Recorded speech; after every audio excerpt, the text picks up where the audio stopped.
Apocrypha. Sirach of the King James Bible 1611. Sirach, Ecclesiasticus. All wisdom cometh from the Lord, and is with him forever. Who can number the sand of the sea, and the drops of rain, and the days of eternity? Who can find out the height of heaven, and the breadth of the earth, and the deep, and wisdom? Wisdom hath been created before all things, and the understanding of prudence from everlasting. The word of God Most High is the fountain of wisdom, and her ways are everlasting commandments. To whom hath the root of wisdom been revealed, or who hath known her wise counsels? Unto whom hath the knowledge of wisdom been made manifest, and who hath understood her great experience? There is one wise, and greatly to be feared, the Lord sitting upon his throne. He created her, and saw her, and numbered her, and poured her out upon all his works. She is with all flesh according to his gift, and he hath given her to them that love him. The fear of the Lord is honor, and glory, and gladness, and a crown of rejoicing. The fear of the Lord maketh a merry heart, and giveth joy, and gladness, and a long life. Whoso feareth the Lord, it shall go well with him at the last, and he shall find favor in the day of his death. To fear the Lord is the beginning of wisdom, and it was created with the faithful in the womb. She hath built an everlasting foundation with men, and she shall continue with their seed. To fear the Lord is fullness of wisdom, and filleth men with her fruits. She filleth all their house with things desirable, and the garners with her increase. The fear of the Lord is a crown of wisdom, making peace and perfect health to flourish, both which are the gifts of God, and it enlargeth their rejoicing that love him. Wisdom raineth down skill and knowledge of understanding, and exalteth them to honor that hold her fast. The root of wisdom is to fear the Lord, and the branches thereof are long life. The fear of the Lord driveth away sins, and where it is present, it turneth away wrath. A furious man cannot be justified, for the sway of his fury shall be his destruction. A patient man will tarry for a time, and afterward joy shall spring up unto him. He will hide his words for a time, and the lips of many shall declare his wisdom. The parables of knowledge are in the treasures of wisdom, but godliness is an abomination to a sinner. If thou desire wisdom, keep the commandments, and the Lord shall give her unto thee. For the fear of the Lord is wisdom and instruction, and faith and meekness are his delight. Distrust not the fear of the Lord when thou art poor, and come not unto him with a double heart. Be not an hypocrite in the sight of men, and take good heed what thou speakest. Exalt not thyself, lest thou fall, and bring dishonor upon thy soul, and so God discover thy secrets, and cast thee down in the midst of the congregation, because thou camest not in truth to the fear of the Lord, but thy heart is full of deceit. My son, if thou come to serve the Lord, prepare thy soul for temptation. Set thy heart aright, and constantly endure, and make not haste in time of trouble.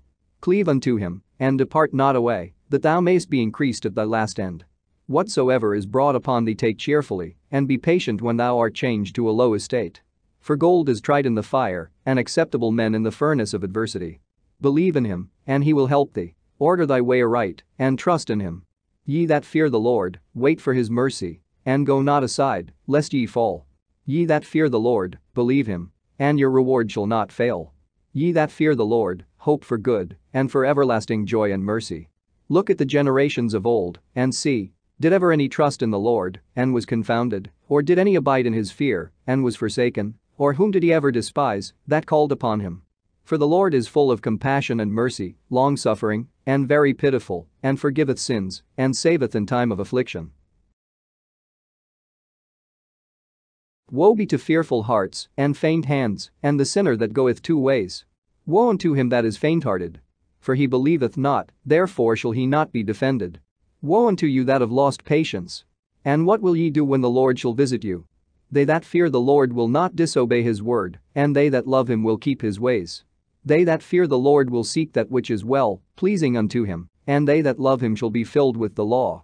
They that fear the Lord will prepare their hearts, and humble their souls in his sight, saying, We will fall into the hands of the Lord, and not into the hands of men.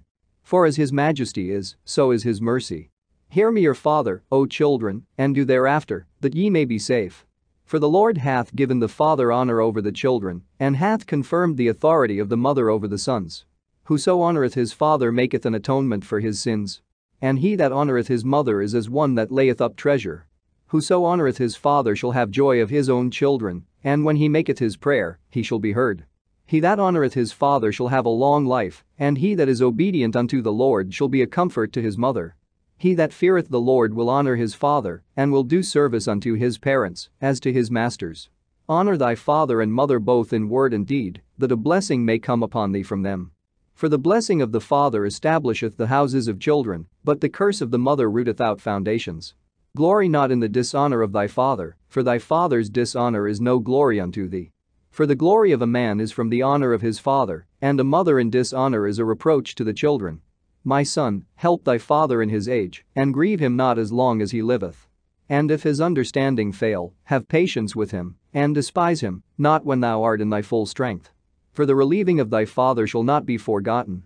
And instead of sins it shall be added to build thee, in the day of thine affliction it shall be remembered, thy sins also shall melt away, as the ice in the fair warm weather. He that forsaketh his father is as a blasphemer, and he that angereth his mother is cursed of God. My son, go on with thy business in meekness, so shalt thou be beloved of him that is approved. The greater thou art, the more humble thyself, and thou shalt find favor before the Lord. Many are in high place, and of renown. But mysteries are revealed unto the meek. For the power of the Lord is great, and he is honored of the lowly. Seek not out things that are too hard for thee, neither search the things that are above thy strength. But what is commanded thee, think thereupon with reverence, for it is not needful for thee to see with thine eyes the things that are in secret. Be not curious in unnecessary matters. For more things are shewed unto thee than men understand.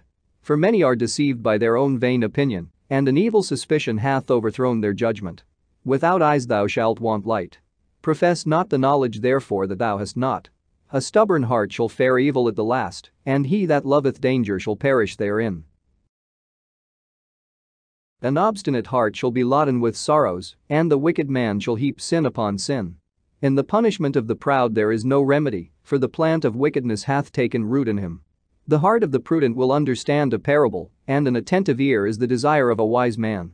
Water will quench a flaming fire, and alms maketh an atonement for sins. And he that requiteth good turns is mindful of that which may come hereafter, and when he falleth, he shall find a stay. My son, defraud not the poor of his living, and make not the needy eyes to wait long. Make not an hungry soul sorrowful, neither provoke a man in his distress. Add not more trouble to an heart that is vexed, and defer not to give to him that is in need. Reject not the supplication of the afflicted, neither turn away thy face from a poor man. Turn not away thine eye from the needy, and give him none occasion to curse thee. For if he curse thee in the bitterness of his soul, his prayer shall be heard of him that made him. Get thyself the love of the congregation, and bow thy head to a great man. Let it not grieve thee to bow down thine ear to the poor, and give him a friendly answer with meekness. Deliver him that suffereth wrong from the hand of the oppressor, and be not faint-hearted when thou sittest in judgment. Be as a father unto the fatherless, and instead of an husband unto their mother. So shalt thou be as the son of the Most High, and he shall love thee more than thy mother doth. Wisdom exalteth her children, and layeth hold of them that seek her. He that loveth her loveth life, and they that seek to her early shall be filled with joy. He that holdeth her fast shall inherit glory, and wheresoever she entereth, the Lord will bless. They that serve her shall minister to the Holy One. And them that love her the Lord doth love. Whoso giveth ear unto her shall judge the nations. And he that attendeth unto her shall dwell securely. If a man commit himself unto her, he shall inherit her, and his generation shall hold her in possession. For at the first she will walk with him by crooked ways, and bring fear and dread upon him, and torment him with her discipline, until she may trust his soul, and try him by her laws. Then will she return the straight way unto him, and comfort him, and shew him her secrets. But if he go wrong, she will forsake him, and give him over to his own ruin.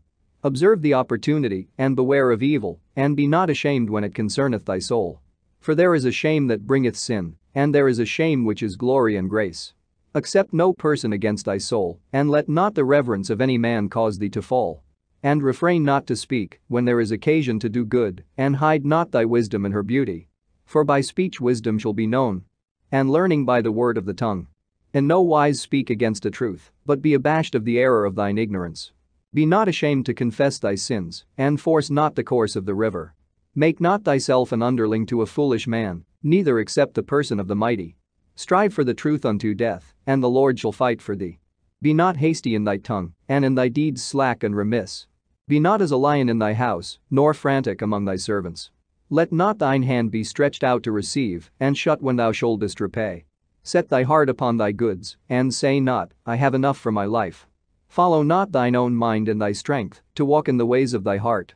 And say not, who shall control me for my works? For the Lord will surely revenge thy pride. Say not, I have sinned, and what harm hath happened unto me? For the Lord is longsuffering, he will in no wise let thee go. Concerning propitiation, be not without fear to add sin unto sin. And say not his mercy is great, he will be pacified for the multitude of my sins. For mercy and wrath come from him, and his indignation resteth upon sinners. Make no tarrying to turn to the Lord, and put not off from day to day.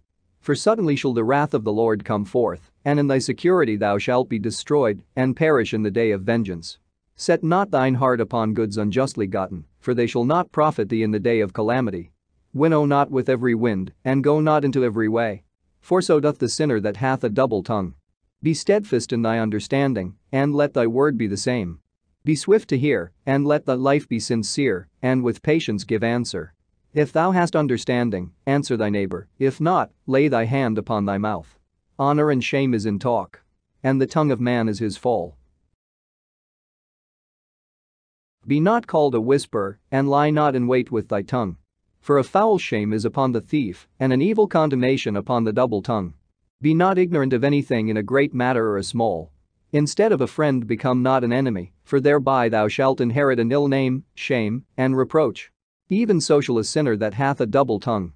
Extol not thyself in the counsel of thine own heart, that thy soul be not torn in pieces as a bull straying alone.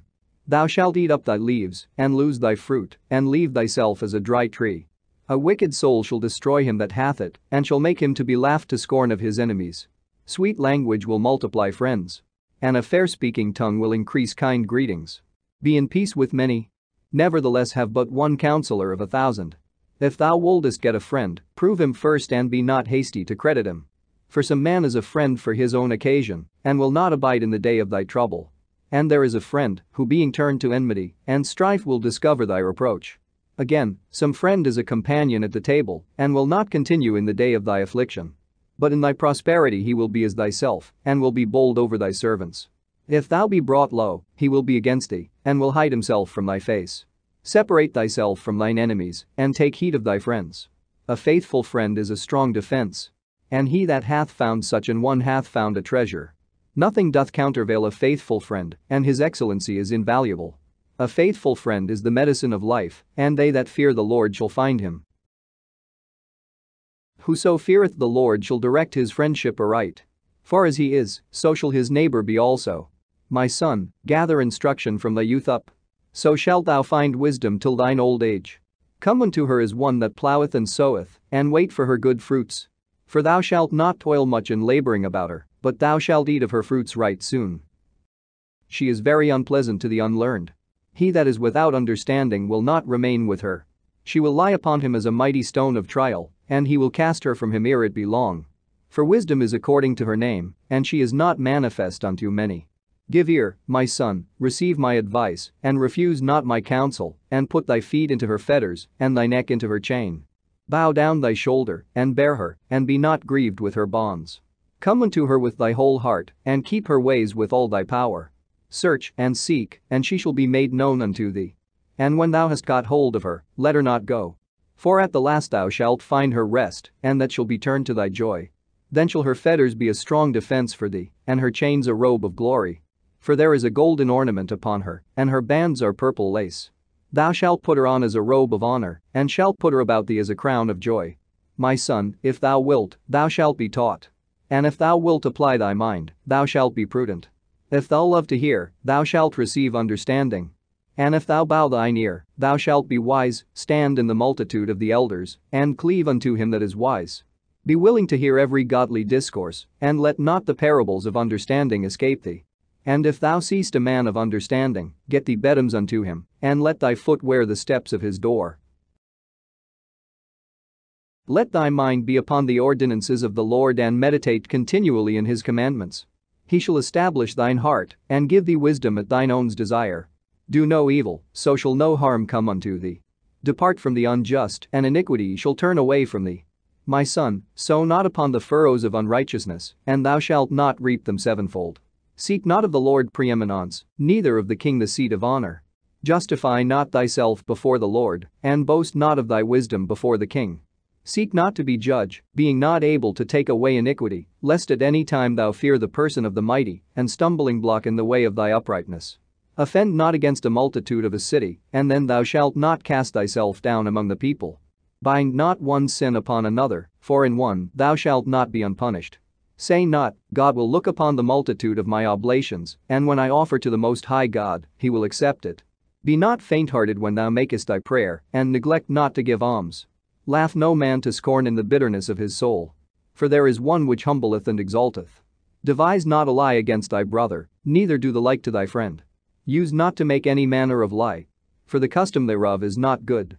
Use not many words in a multitude of elders, and make not much babbling when thou prayest. Hate not laborious work, neither husbandry, which the Most High hath ordained. Number not thyself among the multitude of sinners, but remember that wrath will not tarry long. Humble thyself greatly. For the vengeance of the ungodly is fire and worms. Change not a friend for any good by no means, neither a faithful brother for the gold of Ophir. Forgo not a wise and good woman. For her grace is above gold. Whereas thy servant worketh truly, entreat him not evil.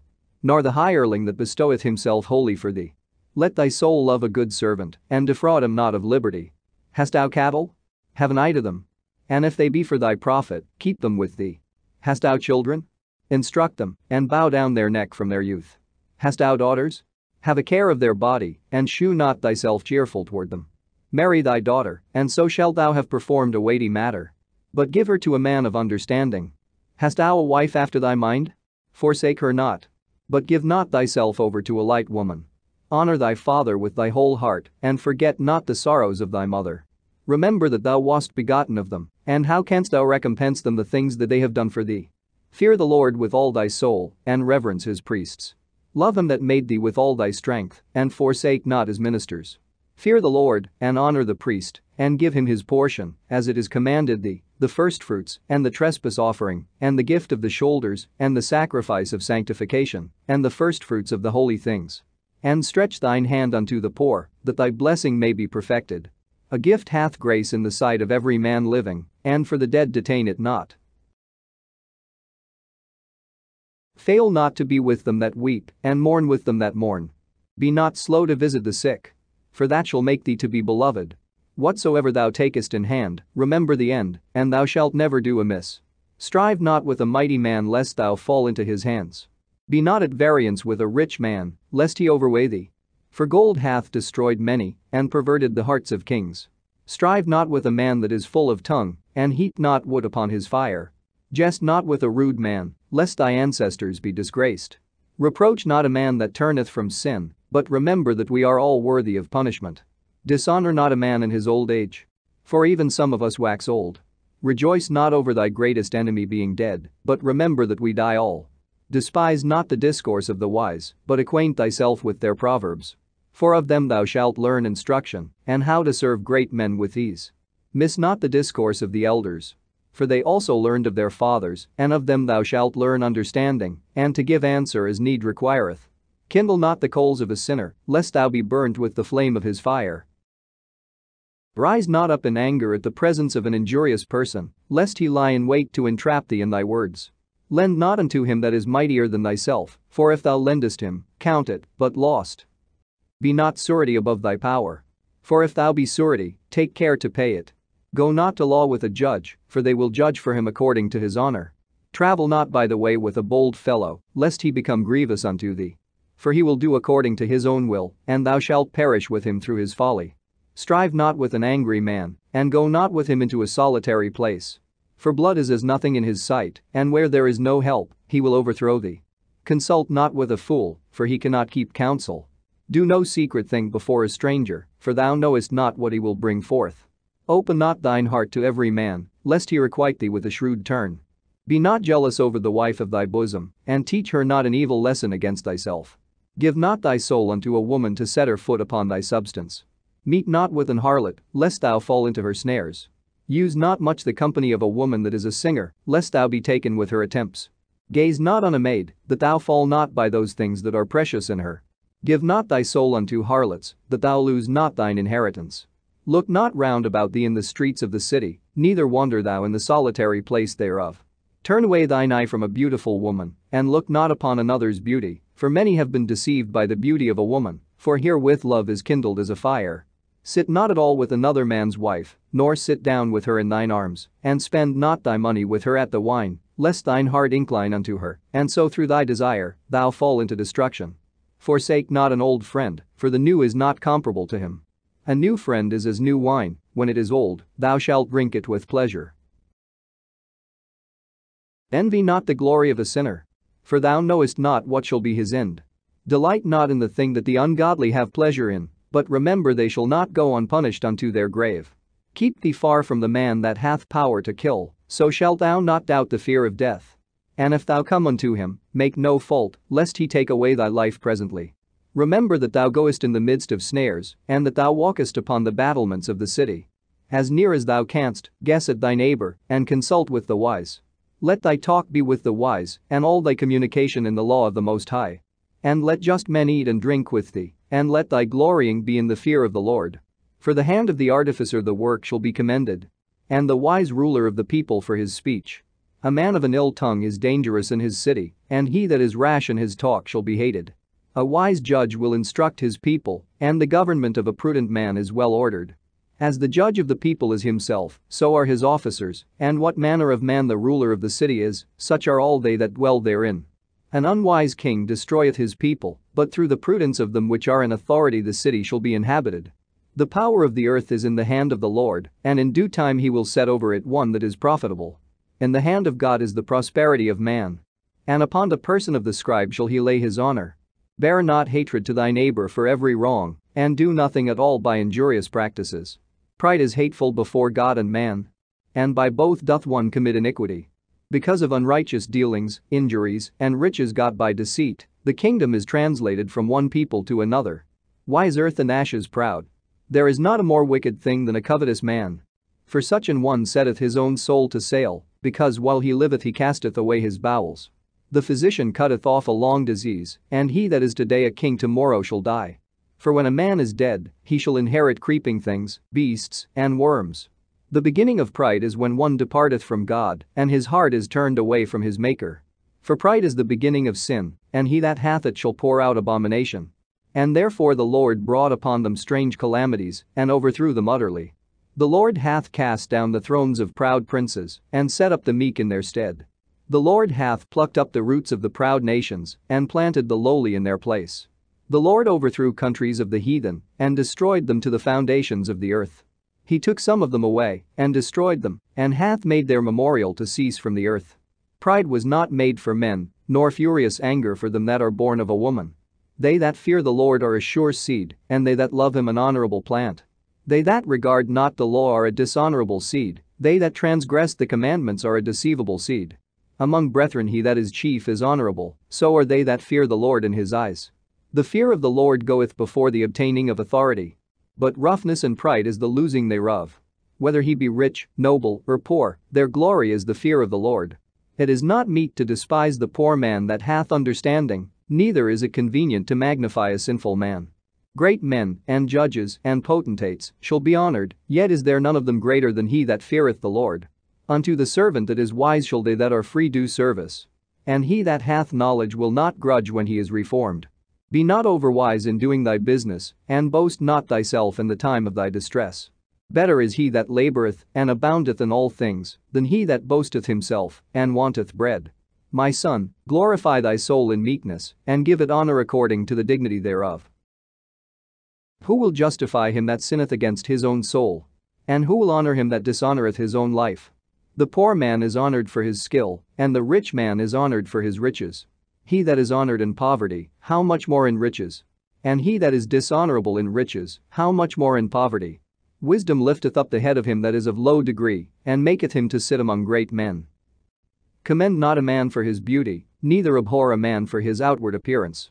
The bee is little among such as fly, but her fruit is the chief of sweet things. Boast not of thy clothing and raiment, and exalt not thyself in the day of honour. For the works of the Lord are wonderful, and his works among men are hidden. Many kings have sat down upon the ground, and one that was never thought of hath worn the crown. Many mighty men have been greatly disgraced, and the honourable delivered into other men's hands. Blame not before thou hast examined the truth. Understand first, and then rebuke. Answer not before thou hast heard the cause. Neither interrupt men in the midst of their talk. Strive not in a matter that concerneth thee not, and sit not in judgment with sinners. My son, meddle not with many matters. For if thou meddle much, thou shalt not be innocent, and if thou follow after, thou shalt not obtain, neither shalt thou escape by fleeing. There is one that laboureth, and taketh pains, and maketh haste, and is so much the more behind. Again, there is another that is slow, and hath need of help, wanting ability, and full of poverty, yet the eye of the Lord looked upon him for good, and set him up from his low estate, and lifted up his head from misery, so that many that saw from him is peace over all the prosperity and adversity, life and death, poverty and riches, come of the Lord. Wisdom, knowledge, and understanding of the law are of the Lord. Love, and the way of good works, are from him. Error and darkness had their beginning together with sinners. And evil shall wax old with them that glory therein. The gift of the Lord remaineth with the ungodly, and his favour bringeth prosperity forever. There is that waxeth rich by his wariness and pinching, and this is the portion of his reward. Whereas he saith, I have found rest, and now will eat continually of my goods, and yet he knoweth not what time shall come upon him, and that he must leave those things to others, and die. Be steadfast in thy covenant, and be conversant therein, and wax old in thy work. Marvel not at the works of sinners, but trust in the Lord, and abide in thy labor. For it is an easy thing in the sight of the Lord on the sudden to make a poor man rich. The blessing of the Lord is in the reward of the godly, and suddenly he maketh his blessing flourish. Say not, what profit is there of my service? And what good things shall I have hereafter? Again, say not, I have enough, and possess many things, and what evil shall I have hereafter? In the day of prosperity there is a forgetfulness of affliction. And in the day of affliction there is no more remembrance of prosperity. For it is an easy thing unto the Lord in the day of death to reward a man according to his ways. The affliction of an hour maketh a man forget pleasure. And in his end his deeds shall be discovered. Judge none blessed before his death. For a man shall be known in his children. Bring not every man into thine house. For the deceitful man hath many trains. Like as a partridge taken and kept in a cage, so is the heart of the proud, and like as a spy, watcheth he for thy fall. For he lieth in wait, and turneth good into evil, and in things worthy praise will lay blame upon thee. Of a spark of fire a heap of coals is kindled. And a sinful man layeth wait for blood. Take heed of a mischievous man, for he worketh wickedness, lest he bring upon thee a perpetual blot. Receive a stranger into thine house, and he will disturb thee, and turn thee out of thine own. When thou wilt do good, know to whom thou doest it, so shalt thou be thanked for thy benefits. Do good to the godly man, and thou shalt find a recompense, and if not from him, yet from the Most High. There can no good come to him that is always occupied in evil, nor to him that giveth no alms.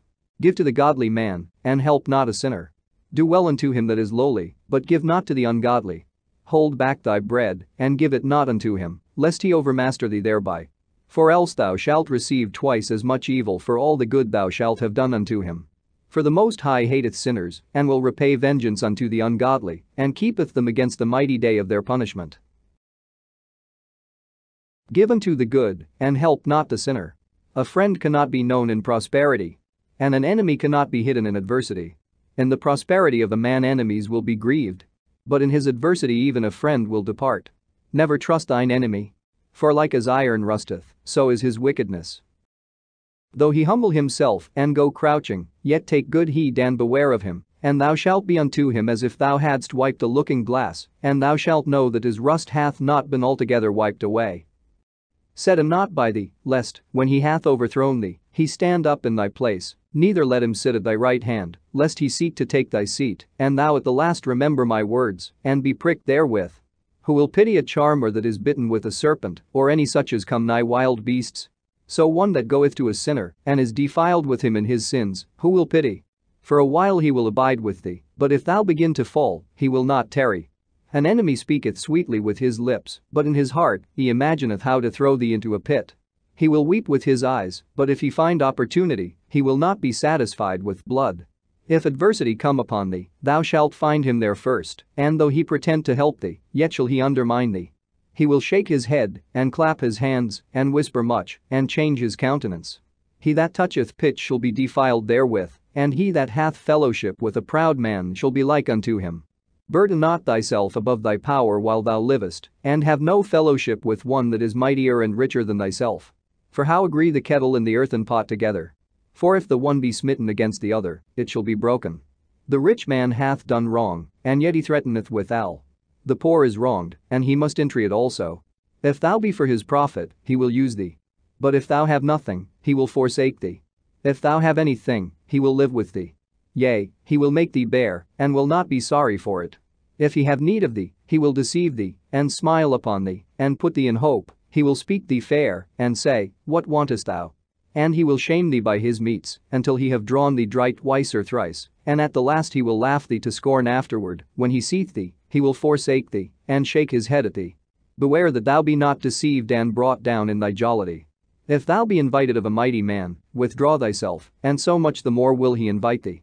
Press thou not upon him, lest thou be put back, stand not far off, lest thou be forgotten. Affect not to be made equal unto him in talk, and believe not his many words. For with much communication will he tempt thee, and smiling upon thee will get out thy secrets. But cruelly he will lay up thy words, and will not spare to do thee hurt, and to put thee in prison. Observe, and take good heed, for thou walkest in peril of thy overthrowing. When thou hearest these things, awake in thy sleep. Love the Lord all thy life, and call upon him for thy salvation. Every beast loveth his like, and every man loveth his neighbor. All flesh consorteth according to kind, and a man will cleave to his like. What fellowship hath the wolf with the lamb? So the sinner with the godly.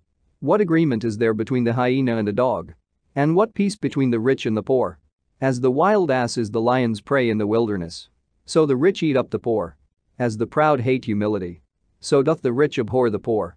A rich man beginning to fall is held up of his friends, but a poor man being down is thrust away by his friends. When a rich man is fallen, he hath many helpers. He speaketh things not to be spoken, and yet men justify him.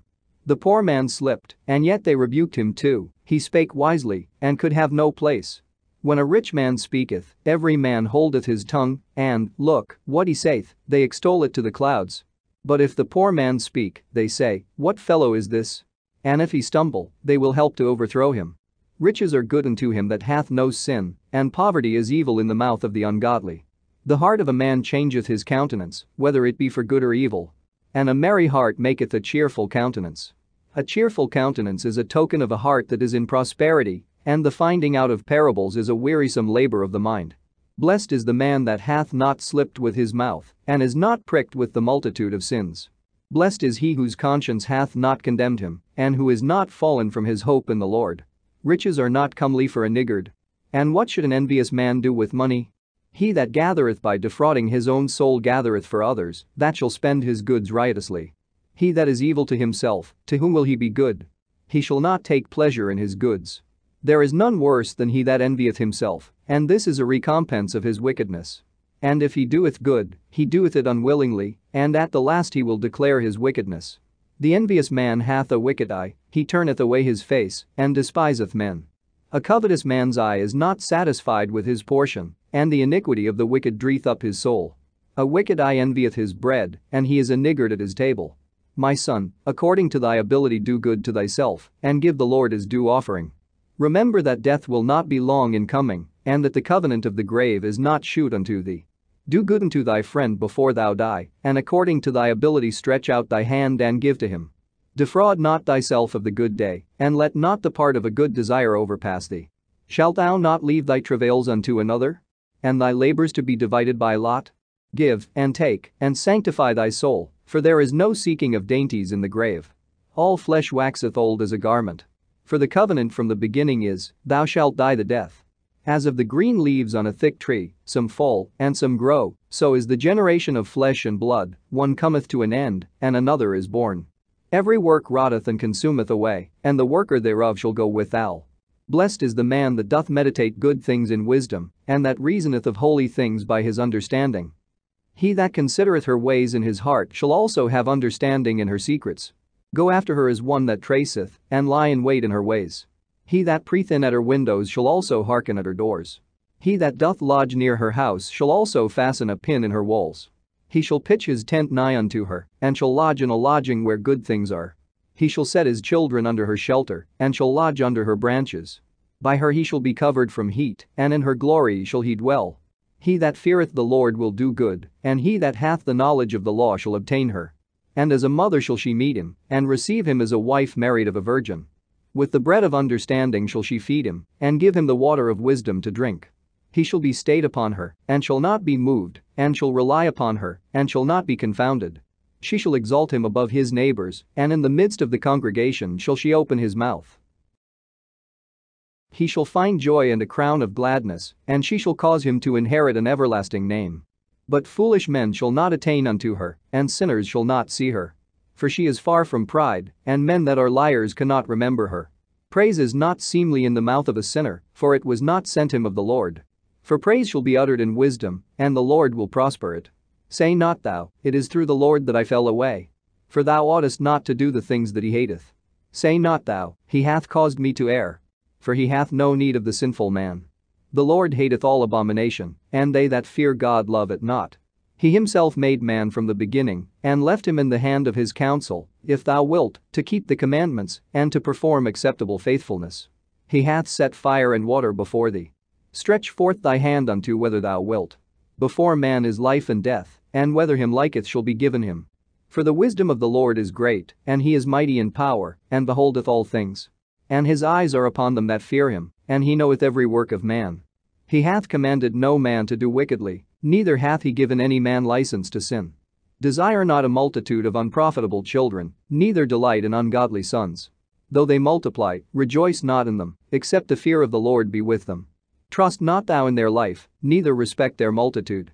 For one that is just is better than 1,000, and better it is to die without children, than to have them that are ungodly. For by one that hath understanding shall the city be replenished. But the kindred of the wicked shall speedily become desolate. Many such things have I seen with mine eyes, and mine ear hath heard greater things than these. In the congregation of the ungodly shall a fire be kindled, and in a rebellious nation wrath is set on fire. He was not pacified toward the old giants, who fell away in the strength of their foolishness. Neither spared he the place where Lot sojourned, but abhorred them for their pride. He pitied not the people of perdition, who were taken away in their sins. Nor the 600,000 footmen, who were gathered together in the hardness of their hearts. And if there be one stiff-necked among the people, it is marvel if he escape unpunished. For mercy and wrath are with him, he is mighty to forgive, and to pour out displeasure. As his mercy is great, so is his correction also. He judgeth a man according to his works, the sinner shall not escape with his spoils. And the patience of the godly shall not be frustrate. Make way for every work of mercy. For every man shall find according to his works. The Lord hardened Pharaoh, that he should not know him, that his powerful works might be known to the world. His mercy is manifest to every creature, and he hath separated his light from the darkness with an adamant. Say not thou, I will hide myself from the Lord. Shall any remember me from above? I shall not be remembered among so many people. For what is my soul among such an infinite number of creatures? Behold, the heaven, and the heaven of heavens, the deep, and the earth, and all that therein is, shall be moved when he shall visit. The mountains also and foundations of the earth be shaken with trembling, when the Lord looketh upon them. No heart can think upon these things worthily. And who is able to conceive his ways? It is a tempest which no man can see. For the most part of his works are hid. Who can declare the works of his justice? Or who can endure them? For his covenant is afar off, and the trial of all things is in the end. He that wanteth understanding will think upon vain things. And a foolish man erring imagineth follies. My son, hearken unto me, and learn knowledge, and mark my words with thy heart. I will shew forth doctrine in weight, and declare his knowledge exactly. The works of the Lord are done in judgment from the beginning. And from the time he made them he disposed the parts thereof.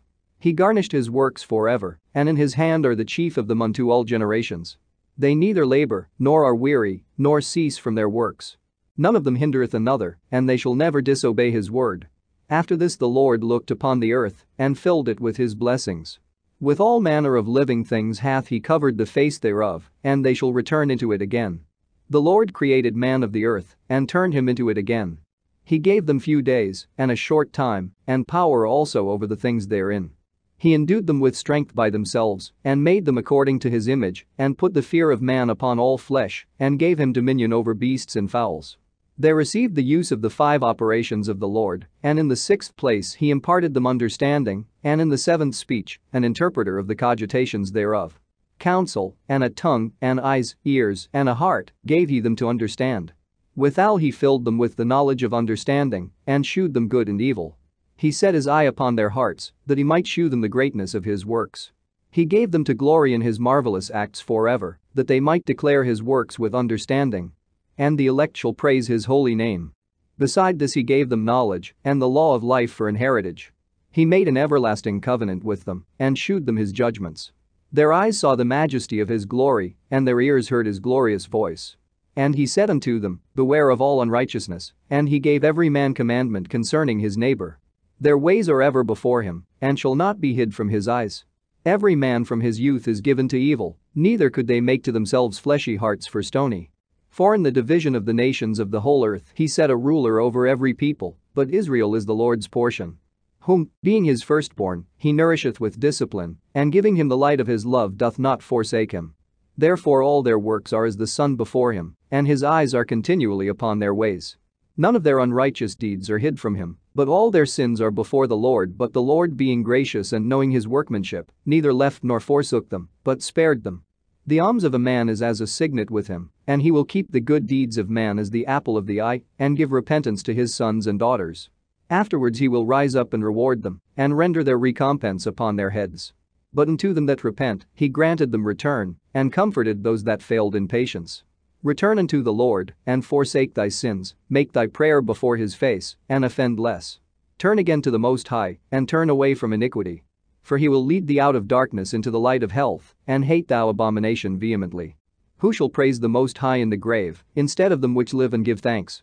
Thanksgiving perisheth from the dead, as from one that is not. The living and sound in heart shall praise the Lord. How great is the loving kindness of the Lord our God, and his compassion unto such as turn unto him in holiness.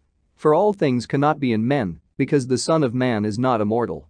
What is brighter than the sun? Yet the light thereof faileth, and flesh and blood will imagine evil. He vieweth the power of the height of heaven, and all men are but earth and ashes. He that liveth forever hath created all things in general. The Lord only is righteous, and there is none other but he, who governeth the world with the palm of his hand, and all things obey his will. For he is the King of all, by his power dividing holy things among them from profane. To whom hath he given power to declare his works? And who shall find out his noble acts? Who shall number the strength of his majesty? And who shall also tell out his mercies? As for the wondrous works of the Lord, there may nothing be taken from them, neither may anything be put unto them, neither can the ground of them be found out. When a man hath done, then he beginneth, and when he leaveth off, then he shall be doubtful. What is man, and whereto serveth he? What is his good, and what is his evil? The number of a man's days at the most are 100 years. As a drop of water unto the sea, and a gravel stone in comparison of the sand, so are 1,000 years to the days of eternity. Therefore is God patient with them, and poureth forth his mercy upon them. He saw and perceived their end to be evil, therefore he multiplied his compassion. The mercy of man is toward his neighbor, but the mercy of the Lord is upon all flesh. He reproveth, and nurtureth, and teacheth and bringeth again, as a shepherd his flock. He hath mercy on them that receive discipline, and that diligently seek after his judgments. My son, blemish not thy good deeds, neither use uncomfortable words, when thou givest anything. Shall not the dew assuage the heat? So is a word better than a gift. Lo, is not a word better than a gift? But both are with a gracious man. A fool will upbraid churlishly, and a gift of the envious consumeth the eyes. Learn before thou speak, and use physic or ever thou be sick. Before judgment examine thyself, and in the day of visitation thou shalt find mercy. Humble thyself before thou be sick, and in the time of sin's sure repentance. Let nothing hinder thee to pay thy vow in due time, and defer not until death to be justified.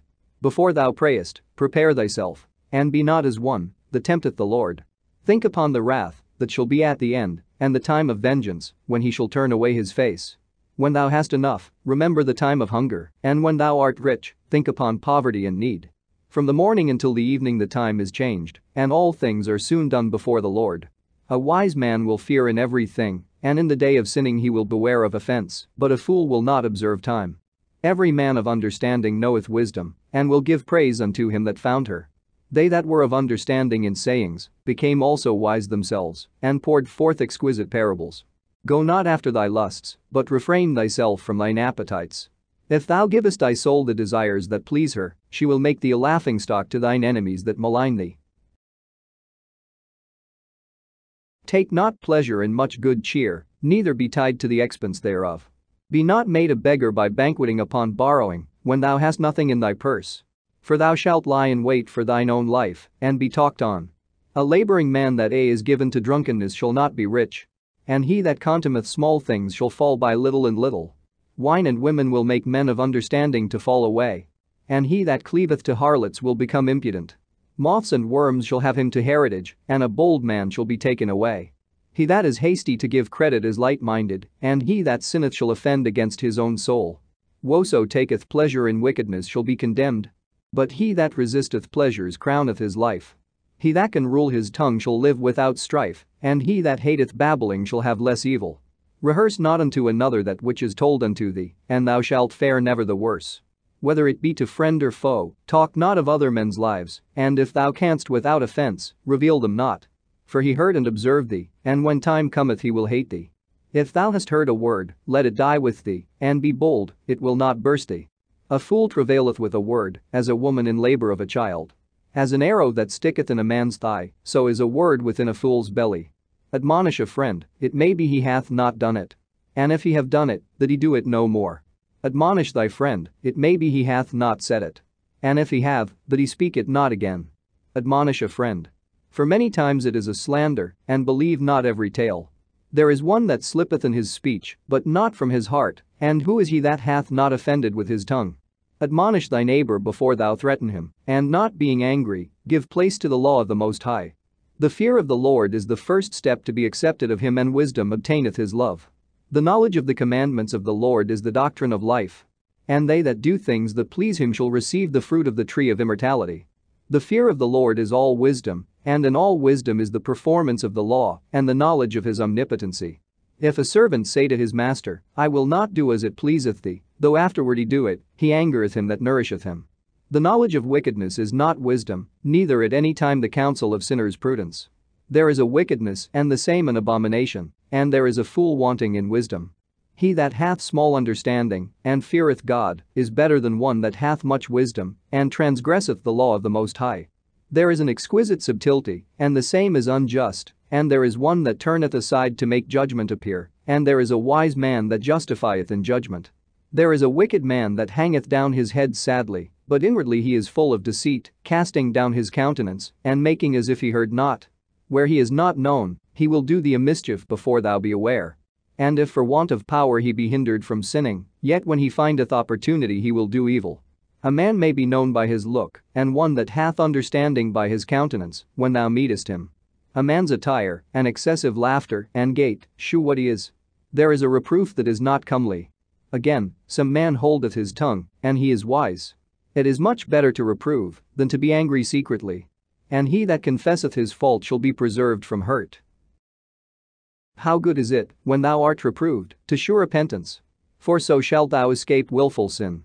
As is the lust of an eunuch to deflower a virgin, so is he that executeth judgment with violence. There is one that keepeth silence, and is found wise. And another by much babbling becometh hateful. Some man holdeth his tongue, because he hath not to answer. And some keepeth silence, knowing his time. A wise man will hold his tongue till he see opportunity. But a babbler and a fool will regard no time. He that useth many words shall be abhorred, and he that taketh to himself authority therein shall be hated.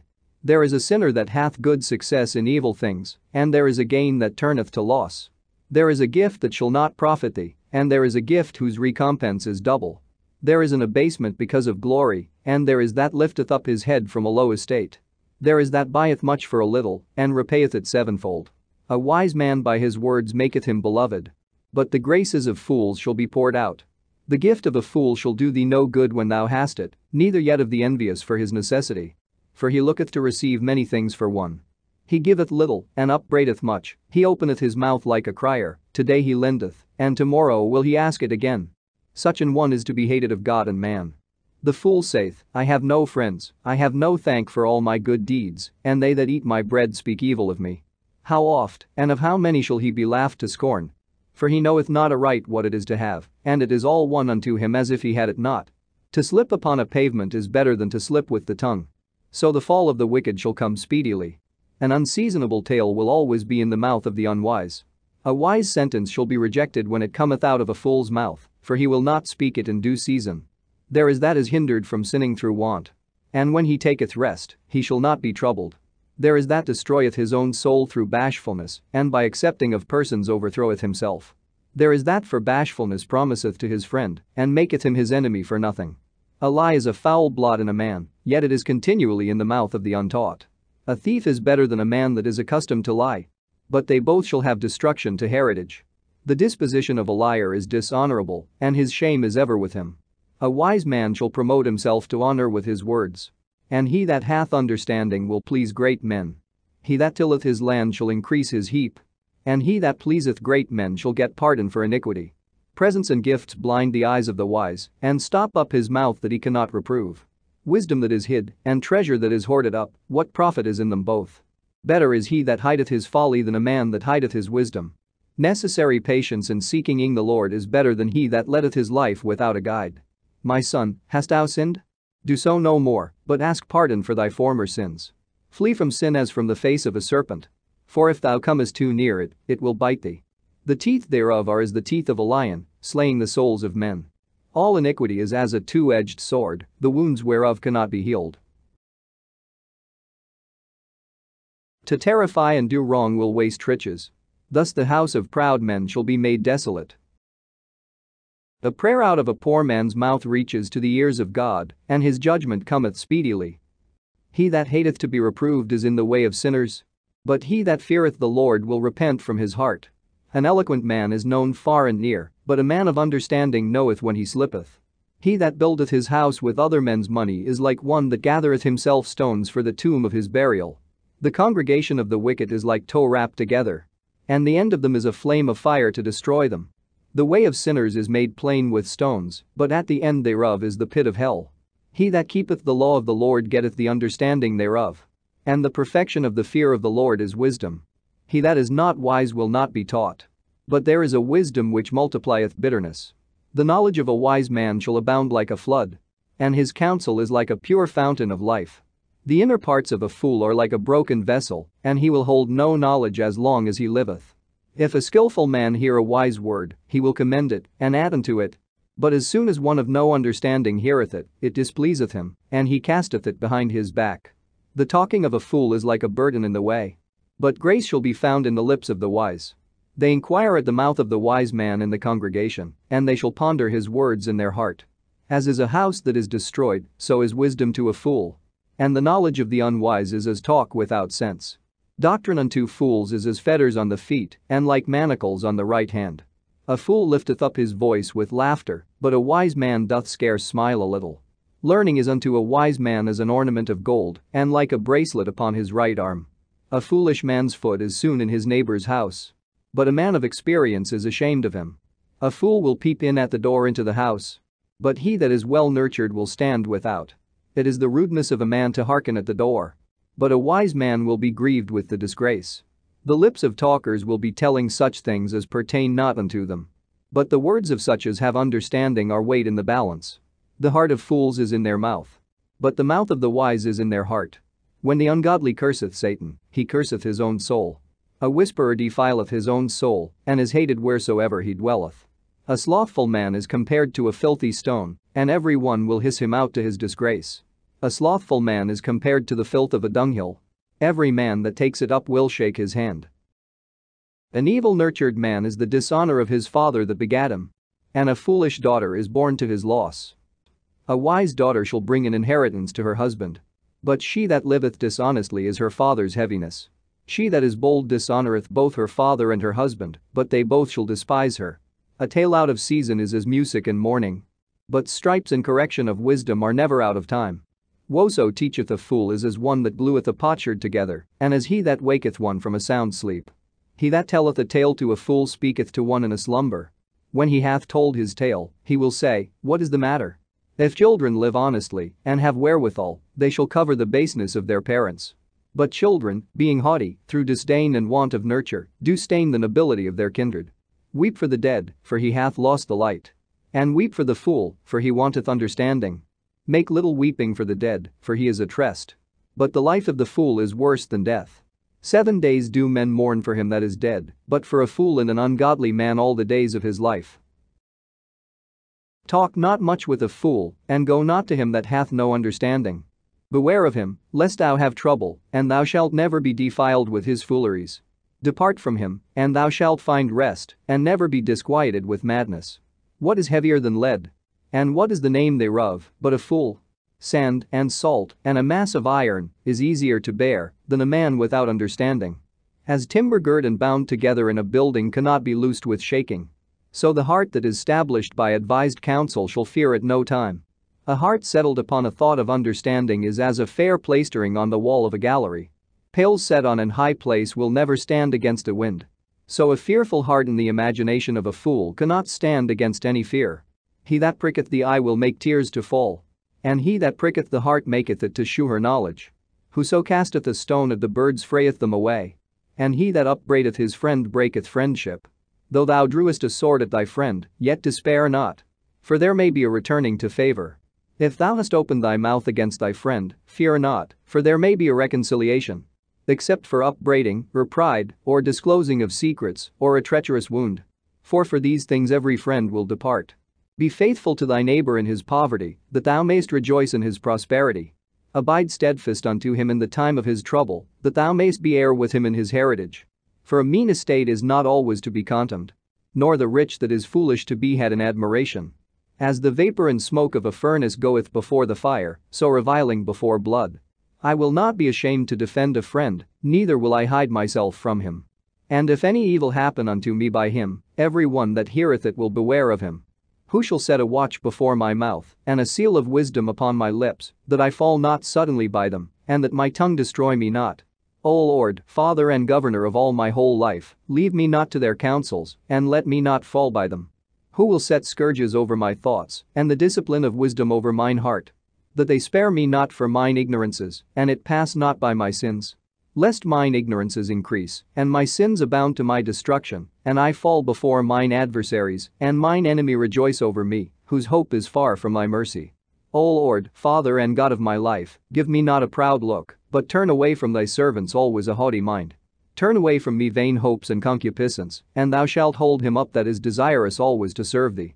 Let not the greediness of the belly nor lust of the flesh take hold of me, and give not over me thy servant into an impudent mind.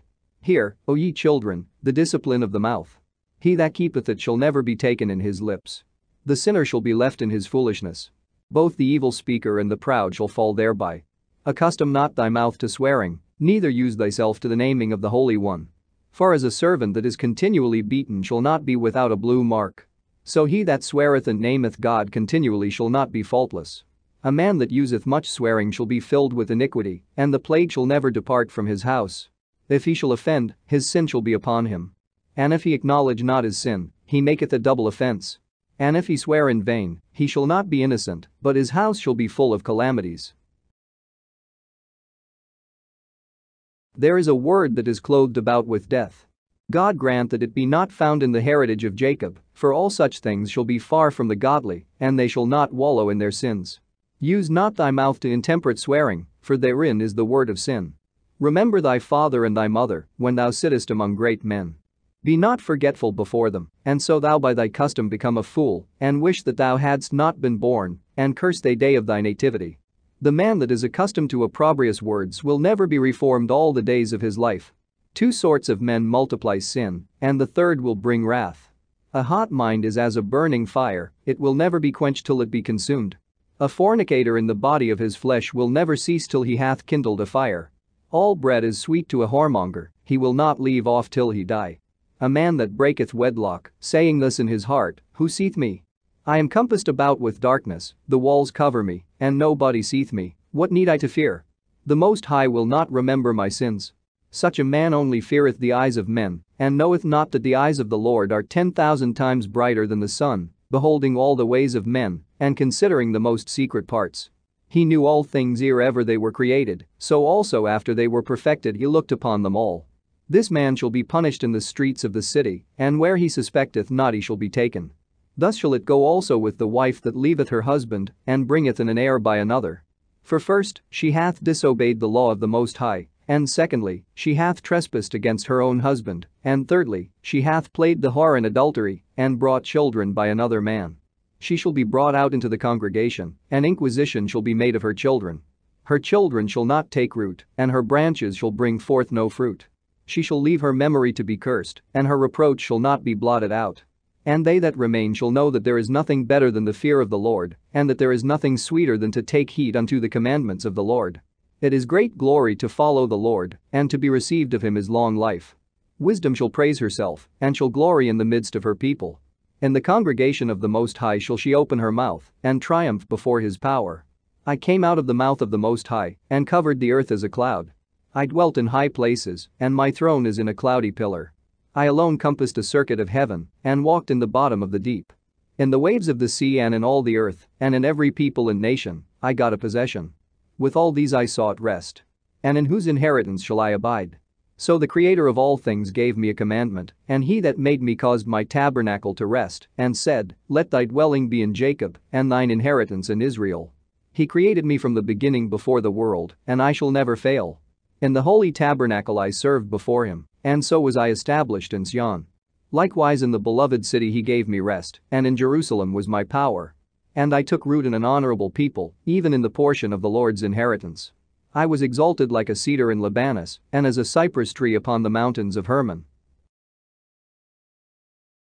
I was exalted like a palm tree in En-Gadi, and as a rose plant in Jericho, as a fair olive tree in a pleasant field, and grew up as a plane tree by the water. I gave a sweet smell like cinnamon and aspalathus, and I yielded a pleasant odor like the best myrrh, as galbanum, and onyx, and sweet storax, and as the fume of frankincense in the tabernacle. As the turpentine tree I stretched out my branches, and my branches are the branches of honor and grace. And as the vine brought I forth pleasant savor, and my flowers are the fruit of honor and riches. I am the mother of fair love, and fear, and knowledge, and holy hope. I therefore, being eternal, am given to all my children which are named of him. Come unto me, all ye that be desirous of me, and fill yourselves with my fruits. For my memorial is sweeter than honey, and mine inheritance than the honeycomb. They that eat me shall yet be hungry, and they that drink me shall yet be thirsty. He that obeyeth me shall never be confounded, and they that work by me shall not do amiss. All these things are the book of the covenant of the Most High God, even the law which Moses commanded for an heritage unto the congregations of Jacob. Faint not to be strong in the Lord, that he may confirm you, cleave unto him. For the Lord Almighty is God alone, and beside him there is no other Savior. He filleth all things with his wisdom, as Pison and as Tigris in the time of the new fruits. He maketh the understanding to abound like Euphrates, and as Jordan in the time of the harvest. He maketh the doctrine of knowledge appear as the light, and as Gion in the time of vintage. The first man knew her not perfectly. No more shall the last find her out. For her thoughts are more than the sea, and her counsels profounder than the great deep. I also came out as a brook from a river, and as a conduit into a garden. I said, I will water my best garden, and will water abundantly my garden bed. And, lo, my brook became a river, and my river became a sea. I will yet make doctrine to shine as the morning, and will send forth her light afar off. I will yet pour out doctrine as prophecy, and leave it to all ages forever. Behold that I have not labored for myself only, but for all them that seek wisdom. In 3 things I was beautified, and stood up beautiful both before God and men. The unity of brethren, the love of neighbors, a man and a wife that agree together. 3 sorts of men my soul hateth, and I am greatly offended at their life. A poor man that is proud, a rich man that is a liar, and an old adulterer that doteth. If thou hast gathered nothing in thy youth, how canst thou find anything in thine age? Oh, how comely a thing is judgment for grey hairs, and for ancient men to know counsel. Oh, how comely is the wisdom of old men, and understanding and counsel to men of honor. Much experience is the crown of old men, and the fear of God is their glory. There be 9 things which I have judged in mine heart to be happy, and the 10th I will utter with my tongue. A man that hath joy of his children, and he that liveth to see the fall of his enemy. Well is him that dwelleth with a wife of understanding, and that hath not slipped with his tongue, and that hath not served a man more unworthy than himself. Well is him that hath found prudence, and he that speaketh in the ears of them that will hear. Oh, how great is he that findeth wisdom! Yet is there none above him that feareth the Lord. But the love of the Lord passeth all things for illumination. He that holdeth it, whereto shall he be likened? The fear of the Lord is the beginning of his love. And faith is the beginning of cleaving unto him. Give me any plague, but the plague of the heart. And any wickedness, but the wickedness of a woman. And any affliction, but the affliction from them that hate me. And any revenge, but the revenge of enemies. There is no head above the head of a serpent, and there is no wrath above the wrath of an enemy. I had rather dwell with a lion and a dragon than to keep house with a wicked woman. The wickedness of a woman changeth her face, and darkeneth her countenance like sackcloth. Her husband shall sit among his neighbors, and when he heareth it shall sigh bitterly. All wickedness is but little to the wickedness of a woman. Let the portion of a sinner fall upon her. As the climbing up a sandy way is to the feet of the aged, so is a wife full of words to a quiet man. Stumble not at the beauty of a woman, and desire her not for pleasure. A woman, if she maintain her husband, is full of anger, impudence, and much reproach. A wicked woman abateth the courage, maketh an heavy countenance and a wounded heart. A woman that will not comfort her husband in distress maketh weak hands and feeble knees. Of the woman came the beginning of sin, and through her we all die. Give the water no passage, neither a wicked woman liberty to gad abroad. If she go not as thou wouldest have her, cut her off from thy flesh, and give her a bill of divorce, and let her go. Blessed is the man that hath a virtuous wife, for the number of his days shall be double. A virtuous woman rejoiceth her husband, and he shall fulfill the years of his life in peace. A good wife is a good portion, which shall be given in the portion of them that fear the Lord. Whether a man be rich or poor, if he have a good heart toward the Lord, he shall at all times rejoice with a cheerful countenance. There be 3 things that mine heart feareth, and for the 4th I was sore afraid. The slander of a city, the gathering together of an unruly multitude, and a false accusation. All these are worse than death. But a grief of heart and sorrow is a woman that is jealous over another woman, and a scourge of the tongue which communicateth withal. An evil wife is a yoke shaken to and fro. He that hath hold of her is as though he held a scorpion. A drunken woman and a gatter abroad causeth great anger, and she will not cover her own shame. The whoredom of a woman may be known in her haughty looks and eyelids. If thy daughter be shameless, keep her in straitly, lest she abuse herself through overmuch liberty. Watch over an impudent eye, and marvel not if she trespass against thee. She will open her mouth as a thirsty traveler when he hath found a fountain, and drink of every water near her. By every hedge will she sit down, and open her quiver against every arrow. The grace of a wife delighteth her husband, and her discretion will fatten his bones. A silent and loving woman is a gift of the Lord, and there is nothing so much worth as a mind well instructed. A shamefaced and faithful woman is a double grace, and her continent mind cannot be valued. As the sun when it ariseth in the high heaven, so is the beauty of a good wife in the ordering of her house. As the clear light is upon the holy candlestick, so is the beauty of the face in ripe age. As the golden pillars are upon the sockets of silver, so are the fair feet with a constant heart. My son, keep the flower of thine age sound, and give not thy strength to strangers. When thou hast gotten a fruitful possession through all the field, sow it with thine own seed, trusting in the goodness of thy stock. So thy race which thou leavest shall be magnified, having the confidence of their good descent. An harlot shall be accounted as spittle, but a married woman is a tower against death to her husband. A wicked woman is given as a portion to a wicked man. But a godly woman is given to him that feareth the Lord. A dishonest woman contemneth shame. But an honest woman will reverence her husband. A shameless woman shall be counted as a dog, but she that is shamefaced will fear the Lord. A woman that honoureth her husband shall be judged wise of all, but she that dishonoureth him in her pride shall be counted ungodly of all. A loud crying woman and a scold shall be sought out to drive away the enemies. There be 2 things that grieve my heart, and the third maketh me angry. A man of war that suffereth poverty, and men of understanding that are not set by, and one that returneth from righteousness to sin. The Lord prepareth such an one for the sword. A merchant shall hardly keep himself from doing wrong, and an huckster shall not be freed from sin. Many have sinned for a small matter, and he that seeketh for abundance will turn his eyes away.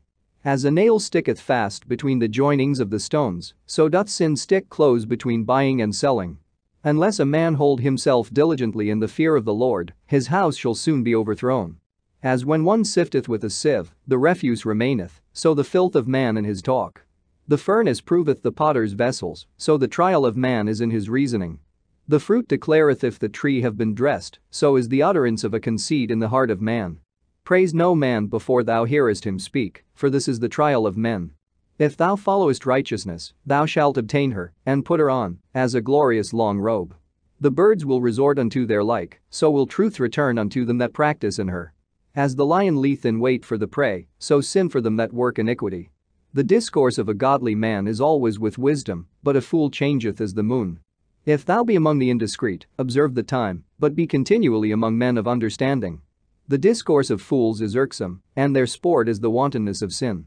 The talk of him that sweareth much maketh the hair stand upright, and their brawls make one stop his ears. The strife of the proud is bloodshedding, and their revilings are grievous to the ear. Whoso discovereth secrets losseth his credit, and shall never find friend to his mind. Love thy friend, and be faithful unto him. But if thou betrayest his secrets, follow no more after him. For as a man hath destroyed his enemy, so hast thou lost the love of thy neighbor. As one that letteth a bird go out of his hand, so hast thou let thy neighbor go, and shalt not get him again. Follow after him no more, for he is too far off, he is as a roe escaped out of the snare. As for a wound, it may be bound up, and after reviling there may be reconcilement. But he that betrayeth secrets is without hope. He that winketh with the eyes worketh evil. And he that knoweth him will depart from him. When thou art present, he will speak sweetly, and will admire thy words. But at the last he will writhe his mouth, and slander thy sayings. I have hated many things, but nothing like him, for the Lord will hate him. Whoso casteth a stone on high casteth it on his own head, and a deceitful stroke shall make wounds. Whoso diggeth a pit shall fall therein. And he that setteth a trap shall be taken therein. He that worketh mischief, it shall fall upon him, and he shall not know whence it cometh. Mockery and reproach are from the proud, but vengeance, as a lion, shall lie in wait for them. They that rejoice at the fall of the righteous shall be taken in the snare, and anguish shall consume them before they die. Malice and wrath, even these are abominations, and the sinful man shall have them both. He that revengeth shall find vengeance from the Lord, and he will surely keep his sins in remembrance. Forgive thy neighbor the hurt that he hath done unto thee, so shall thy sins also be forgiven when thou prayest.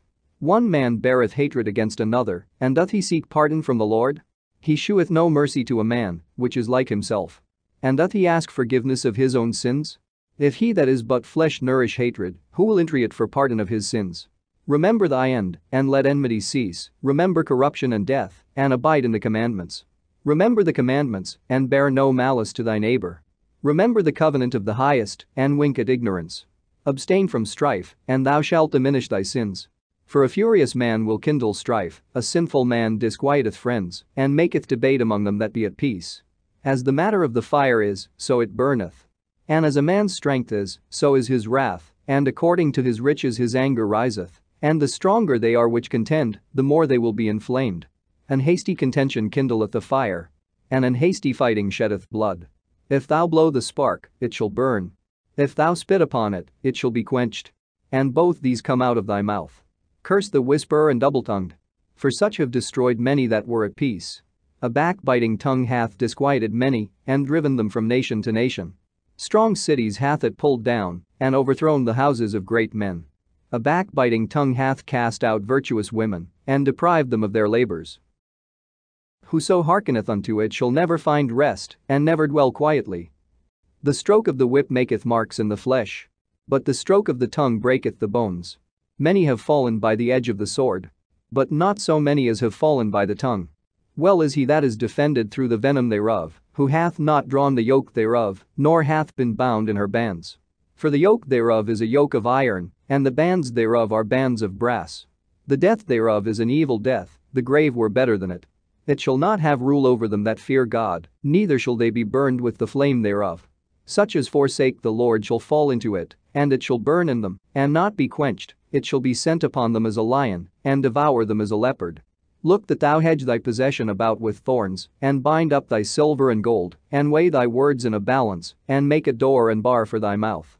Beware thou slide not by it, lest thou fall before him that lieth in wait. He that is merciful will lend unto his neighbor, and he that strengtheneth his hand keepeth the commandments. Lend to thy neighbor in time of his need, and pay thou thy neighbor again in due season. Keep thy word, and deal faithfully with him, and thou shalt always find the thing that is necessary for thee. Many, when a thing was lent them, reckoned it to be found, and put them to trouble that helped them. Till he hath received, he will kiss a man's hand, and for his neighbor's money he will speak submissively. But when he should repay, he will prolong the time, and return words of grief, and complain of the time. If he prevail, he shall hardly receive the half, and he will count as if he had found it. If not, he hath deprived him of his money, and he hath gotten him an enemy without cause. He payeth him with cursings and railings, and for honor he will pay him disgrace. Many therefore have refused to lend for other men's ill-dealing, fearing to be defrauded. Yet have thou patience with a man in poor estate, and delay not to shew him mercy. Help the poor for the commandment's sake, and turn him not away because of his poverty. Lose thy money for thy brother and thy friend, and let it not rust under a stone to be lost. Lay up thy treasure according to the commandments of the Most High, and it shall bring thee more profit than gold. Shut up alms in thy storehouses, and it shall deliver thee from all affliction. It shall fight for thee against thine enemies better than a mighty shield and strong spear. An honest man is surety for his neighbor, but he that is impudent will forsake him. Forget not the friendship of thy surety, for he hath given his life for thee. A sinner will overthrow the good estate of his surety, and he that is of an unthankful mind will leave him in danger that delivered him. Suretyship hath undone many of good estate, and shaken them as a wave of the sea. Mighty men hath it driven from their houses, so that they wandered among strange nations. A wicked man transgressing the commandments of the Lord shall fall into suretyship, and he that undertaketh and followeth other men's business for gain shall fall into suits. Help thy neighbor according to thy power, and beware that thou thyself fall not into the same. The chief thing for life is water, and bread, and clothing, and an house to cover shame. Better is the life of a poor man in a mean cottage than delicate fare in another man's house. Be it little or much, hold thee contented, that thou hear not the reproach of thy house. For it is a miserable life to go from house to house. For where thou art a stranger, thou darest not open thy mouth. Thou shalt entertain, and feast, and have no thanks. Moreover thou shalt hear bitter words. Come, thou stranger, and furnish a table, and feed me of that thou hast ready. Give place, thou stranger, to an honorable man, my brother cometh to be lodged, and I have need of mine house. These things are grievous to a man of understanding, the upbraiding of houseroom, and reproaching of the lender. He that loveth his son causeth him oft to feel the rod, that he may have joy of him in the end. He that chastiseth his son shall have joy in him, and shall rejoice of him among his acquaintance. He that teacheth his son grieveth the enemy, and before his friends he shall rejoice of him. Though his father die, yet he is as though he were not dead. For he hath left one behind him that is like himself. While he lived, he saw and rejoiced in him. And when he died, he was not sorrowful. He left behind him an avenger against his enemies, and one that shall requite kindness to his friends. He that maketh too much of his son shall bind up his wounds, and his bowels will be troubled at every cry. An horse not broken becometh headstrong, and a child left to himself will be wilful. Conquer thy child, and he shall make thee afraid. Play with him, and he will bring thee to heaviness. Laugh not with him, lest thou have sorrow with him, and lest thou gnash thy teeth in the end. Give him no liberty in his youth, and wink not at his follies. Bow down his neck while he is young, and beat him on the sides while he is a child, lest he wax stubborn, and be disobedient unto thee, and so bring sorrow to thine heart. Chastise thy son, and hold him to labor, lest his lewd behavior be an offense unto thee. Better is the poor, being sound and strong of constitution, than a rich man that is afflicted in his body. Health and good estate of body are above all gold, and a strong body above infinite wealth. There is no riches above a sound body, and no joy above the joy of the heart. Death is better than a bitter life or continual sickness. Delicates poured upon a mouth shut up are as messes of meat set upon a grave. What good doeth the offering unto an idol? For neither can it eat nor smell. So is he that is persecuted of the Lord. He seeth with his eyes and groaneth, as an eunuch that embraceth a virgin and sigheth. Give not over thy mind to heaviness, and afflict not thyself in thine own counsel. The gladness of the heart is the life of man, and the joyfulness of a man prolongeth his days. Love thine own soul, and comfort thy heart, remove sorrow far from thee. For sorrow hath killed many, and there is no profit therein. Envy and wrath shorten the life, and carefulness bringeth age before the time. A cheerful and good heart will have a care of his meat and diet. Watching for riches consumeth the flesh, and the care thereof driveth away sleep. Watching care will not let a man slumber, as a sore disease breaketh sleep. The rich hath great labor in gathering riches together, and when he resteth, he is filled with his delicates. The poor laboreth in his poor estate, and when he leaveth off, he is still needy. He that loveth gold shall not be justified, and he that followeth corruption shall have enough thereof. Gold hath been the ruin of many, and their destruction was present. It is a stumbling block unto them that sacrifice unto it, and every fool shall be taken therewith. Blessed is the rich that is found without blemish, and hath not gone after gold. Who is he? And we will call him blessed. For wonderful things hath he done among his people. Who hath been tried thereby, and found perfect? Then let him glory. Who might offend, and hath not offended? or done evil, and hath not done it? His goods shall be established, and the congregation shall declare his alms. If thou sit at a bountiful table, be not greedy upon it, and say not, there is much meat on it. Remember that a wicked eye is an evil thing. And what is created more wicked than an eye? Therefore it weepeth upon every occasion. Stretch not thine hand whithersoever it looketh, and thrust it not with him into the dish. Judge not thy neighbor by thyself. And be discreet in every point. Eat as it becometh a man, those things which are set before thee, and devour not, lest thou be hated. Leave off first for manners' sake, and be not unsatiable, lest thou offend. When thou sittest among many, reach not thine hand out first of all. A very little is sufficient for a man well nurtured, and he fetcheth not his wind short upon his bed. Sound sleep cometh of moderate eating. He riseth early, and his wits are with him. But the pain of watching, and choler, and pangs of the belly, are with an unsatiable man. And if thou hast been forced to eat, arise, go forth, vomit, and thou shalt have rest. My son, hear me, and despise me not, and at the last thou shalt find as I told thee. In all thy works be quick, so shall there no sickness come unto thee. Whoso is liberal of his meat, men shall speak well of him, and the report of his good housekeeping will be believed. But against him that is a niggard of his meat the whole city shall murmur, and the testimonies of his niggardness shall not be doubted of. Shew not thy valiantness in wine, for wine hath destroyed many. The furnace proveth the edge by dipping. So doth wine the hearts of the proud by drunkenness. Wine is as good as life to a man, if it be drunk moderately. What life is then to a man that is without wine? For it was made to make men glad. Wine measurably drunk and in season bringeth gladness of the heart and cheerfulness of the mind. But wine drunken with excess maketh bitterness of the mind, with brawling and quarreling. Drunkenness increaseth the rage of a fool till he offend. It diminisheth strength, and maketh wounds. Rebuke not thy neighbor at the wine, and despise him not in his mirth. Give him no despiteful words, and press not upon him with urging him to drink. If thou be made the master of a feast, lift not thyself up, but be among them as one of the rest, take diligent care for them, and so sit down. And when thou hast done all thy office, take thy place, that thou mayest be merry with them, and receive a crown for thy well ordering of the feast. Speak, thou that art the elder, for it becometh thee, but with sound judgment, and hinder not music. Pour not out words where there is a musician, and shew not forth wisdom out of time. A concert of music and a banquet of wine is as a signet of carbuncle set in gold. As a signet of an emerald set in a work of gold, so is the melody of music with pleasant wine. Speak, young man, if there be need of thee. And yet scarcely when thou art twice asked. Let thy speech be short, comprehending much in few words, be as one that knoweth and yet holdeth his tongue. If thou be among great men, make not thyself equal with them, and when ancient men are in place, use not many words. Before the thunder goeth lightning, and before a shamefaced man shall go favor. Rise up bedoms, and be not the last, but get thee home without delay. There take thy pastime, and do what thou wilt. But sin not by proud speech. And for these things bless him that made thee, and hath replenished thee with his good things.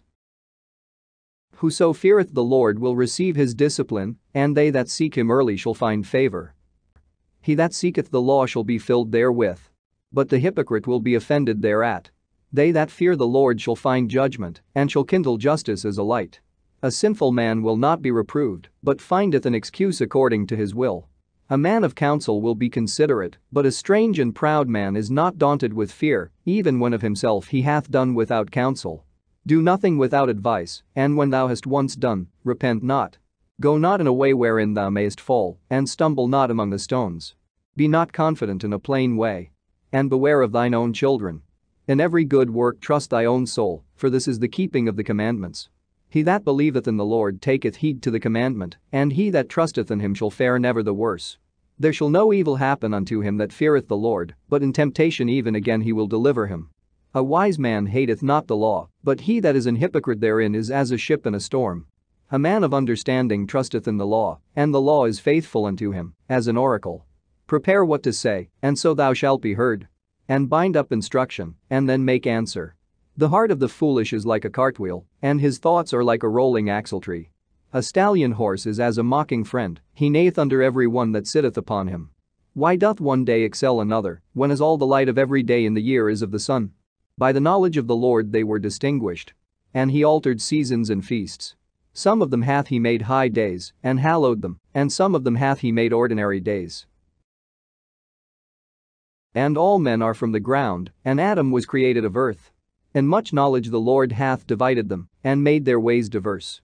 Some of them hath he blessed and exalted, and some of them he sanctified, and set near himself. But some of them hath he cursed and brought low, and turned out of their places. As the clay is in the potter's hand, to fashion it at his pleasure, so man is in the hand of him that made him, to render to them as liketh him best. Good is set against evil, and life against death. So is the godly against a sinner, and the sinner against the godly. So look upon all the works of the Most High, and there are two and two, one against another. I awaked up last of all, as one that gathereth after the grape gatherers. By the blessing of the Lord I profited, and tread my winepress like a gatherer of grapes.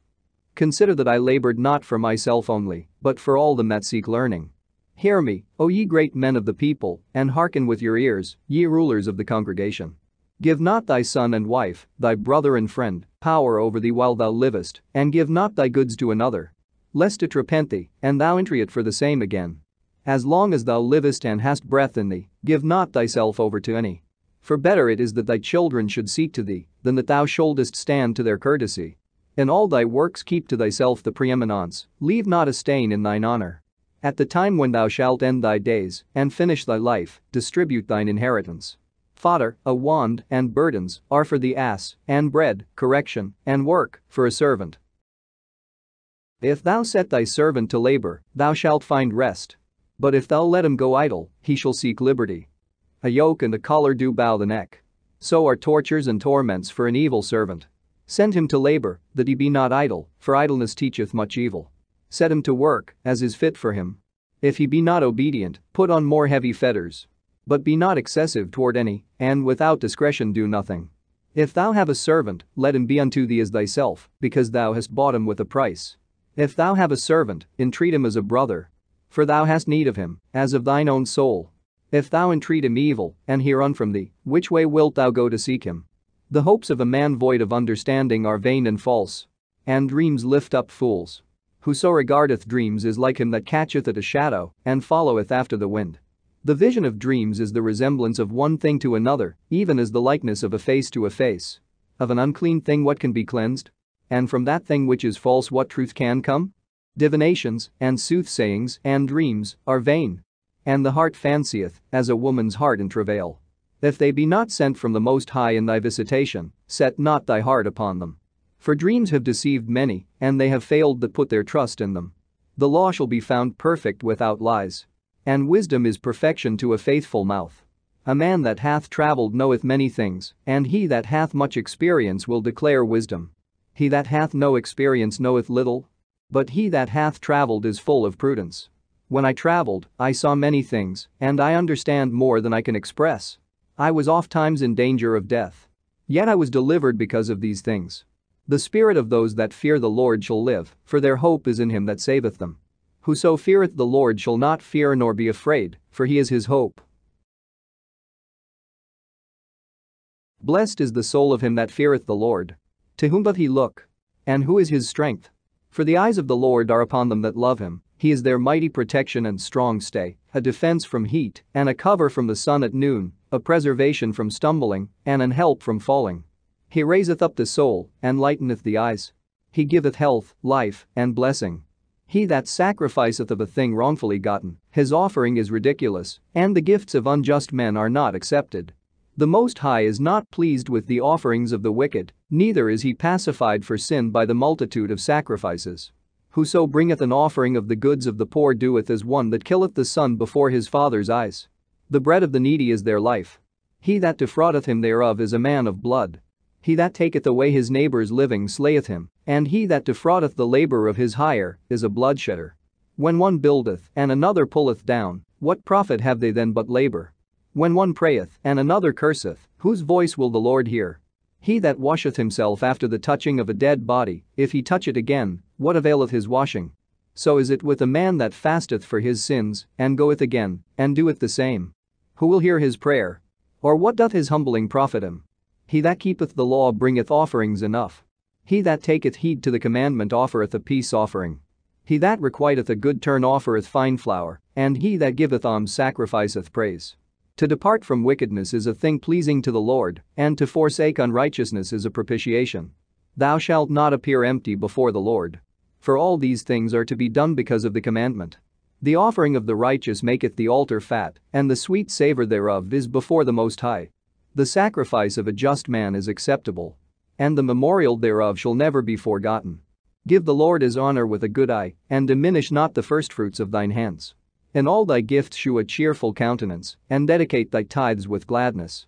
Give unto the Most High according as he hath enriched thee, and as thou hast gotten, give with a cheerful eye. For the Lord recompenseth, and will give thee 7 times as much. Do not think to corrupt with gifts, for such he will not receive. And trust not to unrighteous sacrifices, for the Lord is judge, and with him is no respect of persons. He will not accept any person against a poor man, but will hear the prayer of the oppressed. He will not despise the supplication of the fatherless, nor the widow, when she poureth out her complaint. Do not the tears run down the widow's cheeks? And is not her cry against him that causeth them to fall? He that serveth the Lord shall be accepted with favor, and his prayer shall reach unto the clouds. The prayer of the humble pierceth the clouds. And till it come nigh, he will not be comforted, and will not depart, till the Most High shall behold to judge righteously, and execute judgment. For the Lord will not be slack, neither will the mighty be patient toward them, till he have smitten in sunder the loins of the unmerciful, and repaid vengeance to the heathen, till he have taken away the multitude of the proud, and broken the scepter of the unrighteous, till he have rendered to every man according to his deeds, and to the works of men according to their devices, till he have judged the cause of his people, and made them to rejoice in his mercy. Mercy is seasonable in the time of affliction, as clouds of rain in the time of drought. Have mercy upon us, O Lord God of all, and behold us. And send thy fear upon all the nations that seek not after thee. Lift up thy hand against the strange nations, and let them see thy power. As thou wast sanctified in us before them, so be thou magnified among them before us. And let them know thee, as we have known thee, that there is no God but only thou, O God. Shew new signs, and make other strange wonders. Glorify thy hand and thy right arm, that they may set forth thy wondrous works. Raise up indignation, and pour out wrath. Take away the adversary, and destroy the enemy. Sake the time short, remember the covenant, and let them declare thy wonderful works. Let him that escapeth be consumed by the rage of the fire, and let them perish that oppress the people. Smite in sunder the heads of the rulers of the heathen, that say, there is none other but we. Gather all the tribes of Jacob together, and inherit thou them, as from the beginning. O Lord, have mercy upon the people that is called by thy name, and upon Israel, whom thou hast named thy firstborn. O be merciful unto Jerusalem, thy holy city, the place of thy rest. Fill Sion with thine unspeakable oracles, and thy people with thy glory. Give testimony unto those that thou hast possessed from the beginning, and raise up prophets that have been in thy name.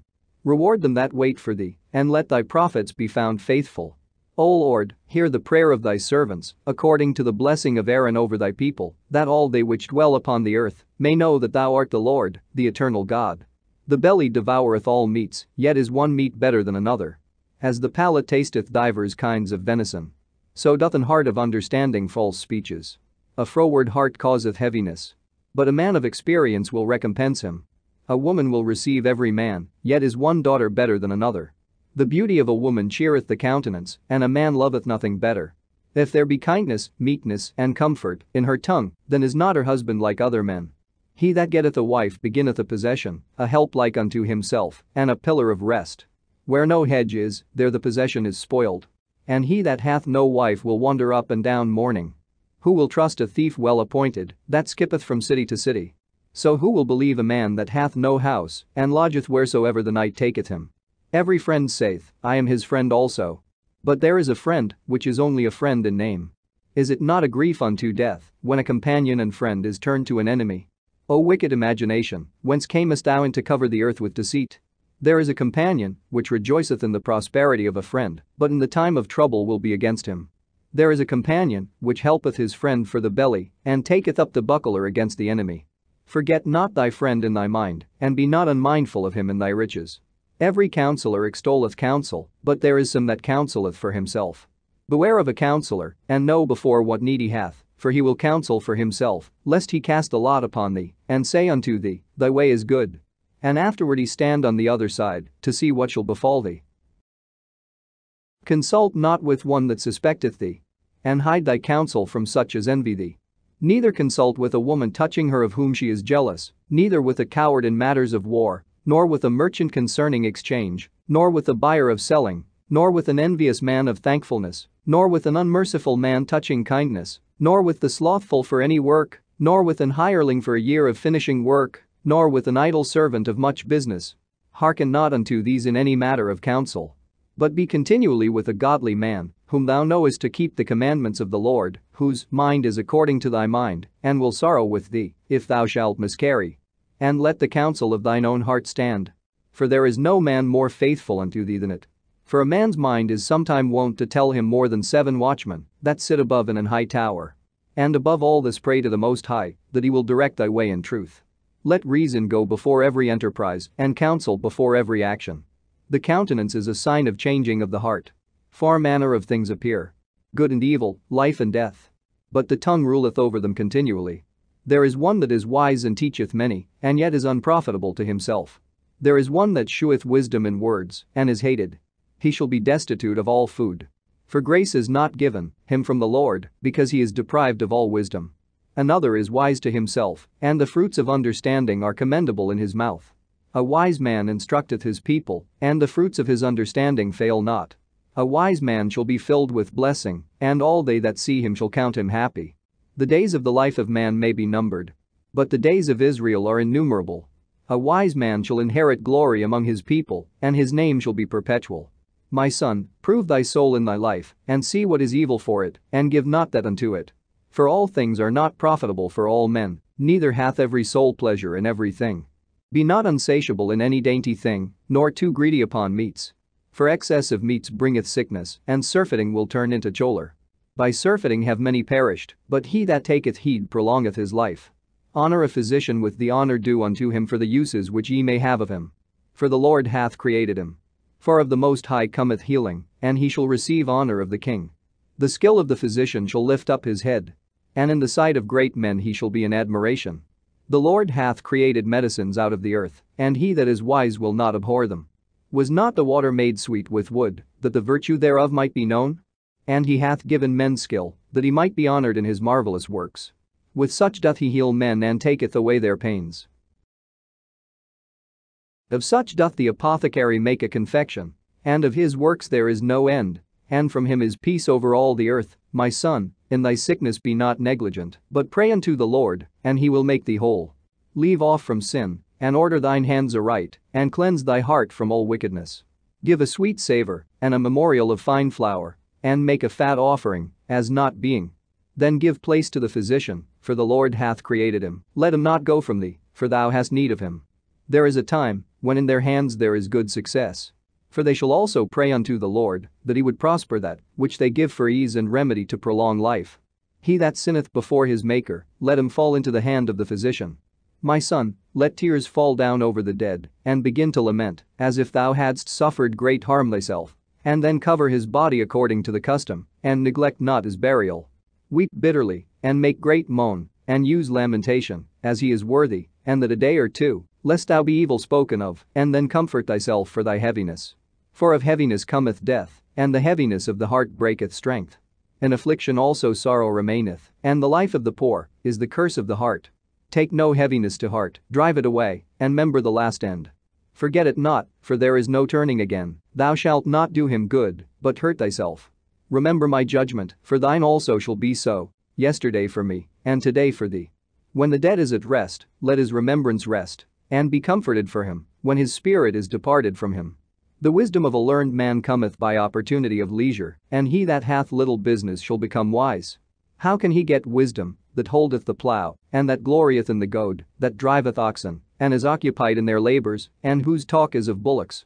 He giveth his mind to make furrows, and is diligent to give the kine fodder.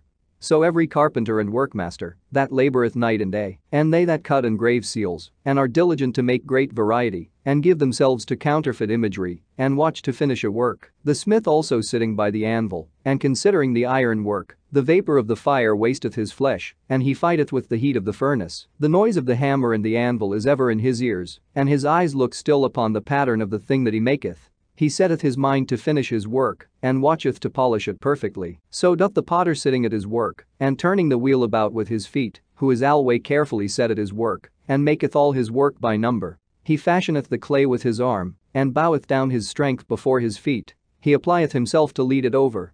And he is diligent to make clean the furnace, all these trust to their hands, and every one is wise in his work. Without these cannot a city be inhabited, and they shall not dwell where they will, nor go up and down, they shall not be sought for in public council, nor sit high in the congregation, they shall not sit on the judge's seat, nor understand the sentence of judgment, they cannot declare justice and judgment, and they shall not be found where parables are spoken. But they will maintain the state of the world, and all their desire is in the work of their craft. But he that giveth his mind to the law of the Most High, and is occupied in the meditation thereof, will seek out the wisdom of all the ancient, and be occupied in prophecies. He will keep the sayings of the renowned men. And where subtle parables are, he will be there also. He will seek out the secrets of grave sentences, and be conversant in dark parables. He shall serve among great men, and appear before princes. He will travel through strange countries, for he hath tried the good and the evil among men. He will give his heart to resort early to the Lord that made him, and will pray before the Most High, and will open his mouth in prayer, and make supplication for his sins. When the great Lord will, he shall be filled with the spirit of understanding. He shall pour out wise sentences, and give thanks unto the Lord in his prayer. He shall direct his counsel and knowledge, and in his secrets shall he meditate. He shall shew forth that which he hath learned, and shall glory in the law of the covenant of the Lord. Many shall commend his understanding, and so long as the world endureth, it shall not be blotted out, his memorial shall not depart away, and his name shall live from generation to generation. Nations shall shew forth his wisdom, and the congregation shall declare his praise. If he die, he shall leave a greater name than 1,000. And if he live, he shall increase it. Yet have I more to say, which I have thought upon, for I am filled as the moon at the full. Hearken unto me, ye holy children, and bud forth as a rose growing by the brook of the field. And give ye a sweet savor as frankincense, and flourish as a lily, send forth a smell, and sing a song of praise, bless the Lord in all his works. Magnify his name, and shew forth his praise with the songs of your lips, and with harps, and in praising him, ye shall say after this manner. All the works of the Lord are exceeding good, and whatsoever he commandeth shall be accomplished in due season. And none may say, what is this? Wherefore is that? For at time convenient they shall all be sought out. At his commandment the waters stood as an heap, and at the words of his mouth the receptacles of waters. At his commandment is done whatsoever pleaseth him, and none can hinder, when he will save. The works of all flesh are before him, and nothing can be hid from his eyes. He seeth from everlasting to everlasting, and there is nothing wonderful before him. A man need not to say, what is this? Wherefore is that? For he hath made all things for their uses. His blessing covered the dry land as a river, and watered it as a flood. As he hath turned the waters into saltness, so shall the heathen inherit his wrath.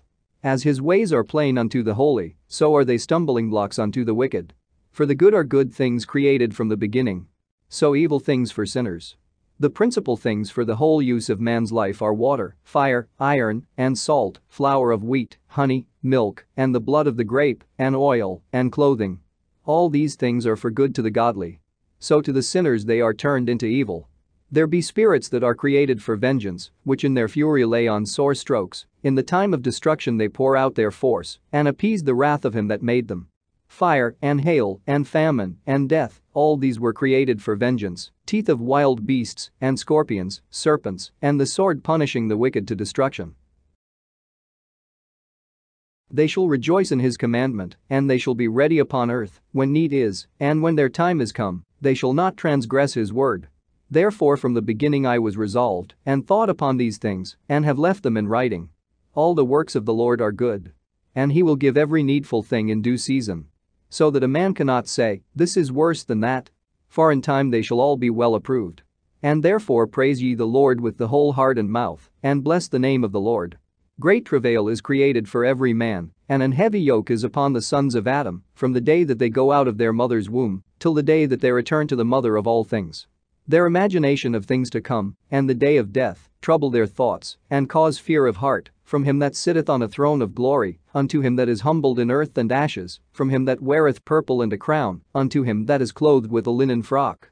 Wrath, and envy, trouble, and unquietness, fear of death, and anger, and strife, and in the time of rest upon his bed is night sleep, do change his knowledge. A little or nothing is his rest, and afterward he is in his sleep, as in a day of keeping watch, troubled in the vision of his heart, as if he were escaped out of a battle. When all is safe, he awaketh and marveleth that the fear was nothing. Such things happen unto all flesh, both man and beast, and that is sevenfold more upon sinners. Death, and bloodshed, strife, and sword, calamities, famine, tribulation, and the scourge, these things are created for the wicked, and for their sakes came the flood. All things that are of the earth shall turn to the earth again. And that which is of the waters doth return into the sea. All bribery and injustice shall be blotted out. But true dealing shall endure forever. The goods of the unjust shall be dried up like a river, and shall vanish with noise, like a great thunder in rain. While he openeth his hand he shall rejoice. So shall transgressors come to naught. The children of the ungodly shall not bring forth many branches, but are as unclean roots upon a hard rock. The weed growing upon every water and bank of a river shall be pulled up before all grass. Bountifulness is as a most fruitful garden, and mercifulness endureth forever. To labor, and to be content with that a man hath, is a sweet life. But he that findeth a treasure is above them both. Children and the building of a city continue a man's name. But a blameless wife is counted above them both. Wine and music rejoice the heart. But the love of wisdom is above them both. The pipe and the psaltery make sweet melody. But a pleasant tongue is above them both. Thine eye desireth favor and beauty. But more than both corn while it is green. A friend and companion never meet amiss. But above both is a wife with her husband. Brethren and help are against time of trouble. But alms shall deliver more than them both. Gold and silver make the foot stand sure. But counsel is esteemed above them both. Riches and strength lift up the heart. But the fear of the Lord is above them both. There is no want in the fear of the Lord, and it needeth not to seek help. The fear of the Lord is a fruitful garden, and covereth him above all glory. My son, lead not a beggar's life, for better it is to die than to beg. The life of him that dependeth on another man's table is not to be counted for a life, for he polluteth himself with other men's meat. But a wise man well nurtured will beware thereof. Begging is sweet in the mouth of the shameless. But in his belly there shall burn a fire. O death, how bitter is the remembrance of thee to a man that liveth at rest in his possessions, unto the man that hath nothing to vex him, and that hath prosperity in all things. Yea, unto him that is yet able to receive meat. O death, acceptable is thy sentence unto the needy, and unto him whose strength faileth, that is now in the last age, and is vexed with all things, and to him that despaireth, and hath lost patience. Fear not the sentence of death, remember them that have been before thee, and that come after, for this is the sentence of the Lord over all flesh. And why art thou against the pleasure of the Most High? There is no inquisition in the grave, whether thou have lived 10, or 100, or 1,000 years. The children of sinners are abominable children, and they that are conversant in the dwelling of the ungodly. The inheritance of sinners' children shall perish, and their posterity shall have a perpetual reproach. The children will complain of an ungodly father, because they shall be reproached for his sake. Woe be unto you, ungodly men, which have forsaken the law of the Most High God. For if ye increase, it shall be to your destruction. And if ye be born, ye shall be born to a curse. And if ye die, a curse shall be your portion. All that are of the earth shall turn to earth again. So the ungodly shall go from a curse to destruction. The mourning of men is about their bodies. But an ill name of sinners shall be blotted out. Have regard to thy name, for that shall continue with thee above 1,000 great treasures of gold. A good life hath but few days. But a good name endureth forever. My children, keep discipline in peace. For wisdom that is hid, and a treasure that is not seen, what profit is in them both? A man that hideth his foolishness is better than a man that hideth his wisdom. Therefore be shamefaced according to my word.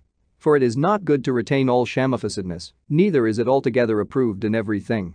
Be ashamed of whoredom before father and mother, and of a lie before a prince and a mighty man, of an offense before a judge and ruler, of iniquity before a congregation and people, of unjust dealing before thy partner and friend, and of theft in regard of the place where thou sojournest, and in regard of the truth of God and his covenant, and to lean with thine elbow upon the meat, and of scorning to give and take, and of silence before them that salute thee, and to look upon an harlot, and to turn away thy face from thy kinsman, or to take away a portion or a gift, or to gaze upon another man's wife, or to be overbusy with his maid, and come not near her bed, or of upbraiding speeches before friends, and after thou hast given, upbraid not, or of iterating and speaking again that which thou hast heard, and of revealing of secrets. So shalt thou be truly shamefaced and find favor before all men. Of these things be not thou ashamed, and accept no person to sin thereby. Of the law of the Most High, and his covenant, and of judgment to justify the ungodly, of reckoning with thy partners and travelers, or of the gift of the heritage of friends, of exactness of balance and weights, or of getting much or little, and of merchants' indifferent selling, of much correction of children, and to make the sight of an evil servant to bleed. Sure keeping is good, where an evil wife is, and shut up, where many hands are. Deliver all things in number and weight, and put all in writing that thou givest out, or receivest in. Be not ashamed to inform the unwise and foolish, and the extreme age that contendeth with those that are young. Thus shalt thou be truly learned, and approved of all men living. The father waketh for the daughter, when no man knoweth, and the care for her taketh away sleep. When she is young, lest she pass away the flower of her age, and being married, lest she should be hated. In her virginity, lest she should be defiled and gotten with child in her father's house, and having an husband, lest she should misbehave herself, and when she is married, lest she should be barren. Keep a sure watch over a shameless daughter, lest she make thee a laughingstock to thine enemies, and a byword in the city, and a reproach among the people, and make thee ashamed before the multitude. Behold not every body's beauty, and sit not in the midst of women. For from garments cometh a moth, and from women wickedness. Better is the churlishness of a man than a courteous woman, a woman, I say, which bringeth shame and reproach. I will now remember the works of the Lord, and declare the things that I have seen. And the words of the Lord are his works. The sun that giveth light looketh upon all things, and the work thereof is full of the glory of the Lord. The Lord hath not given power to the saints to declare all his marvelous works, which the Almighty Lord firmly settled, that whatsoever is might be established for his glory. He seeketh out the deep and the heart, and considereth their crafty devices. For the Lord knoweth all that may be known, and he beholdeth the signs of the world. He declareth the things that are past, and for to come, and revealeth the steps of hidden things. No thought escapeth him, neither any word is hidden from him. He hath garnished the excellent works of his wisdom, and he is from everlasting to everlasting. Unto him may nothing be added, neither can he be diminished, and he hath no need of any counselor. Oh, how desirable are all his works! And that a man may see even to a spark. All these things live and remain forever for all uses, and they are all obedient. All things are double one against another. And he hath made nothing imperfect. One thing establisheth the good or another. And who shall be filled with beholding his glory? The pride of the height, the clear firmament, the beauty of heaven, with his glorious shew, the sun when it appeareth, declaring it is rising a marvelous instrument, the work of the Most High. At noon it parcheth the country, and who can abide the burning heat thereof? A man blowing a furnace is in works of heat, but the sun burneth the mountains 3 times more, breathing out fiery vapors, and sending forth bright beams, it dimmeth the eyes. Great is the Lord that made it, and at his commandment runneth hastily. He made the moon also to serve in her season for a declaration of times, and a sign of the world. From the moon is the sign of feasts, a light that decreaseth in her perfection. The month is called after her name, increasing wonderfully in her changing, being an instrument of the armies above, shining in the firmament of heaven, the beauty of heaven, the glory of the stars, an ornament giving light in the highest places of the Lord. At the commandment of the Holy One they will stand in their order, and never faint in their watches. Look upon the rainbow, and praise him that made it, very beautiful it is in the brightness thereof.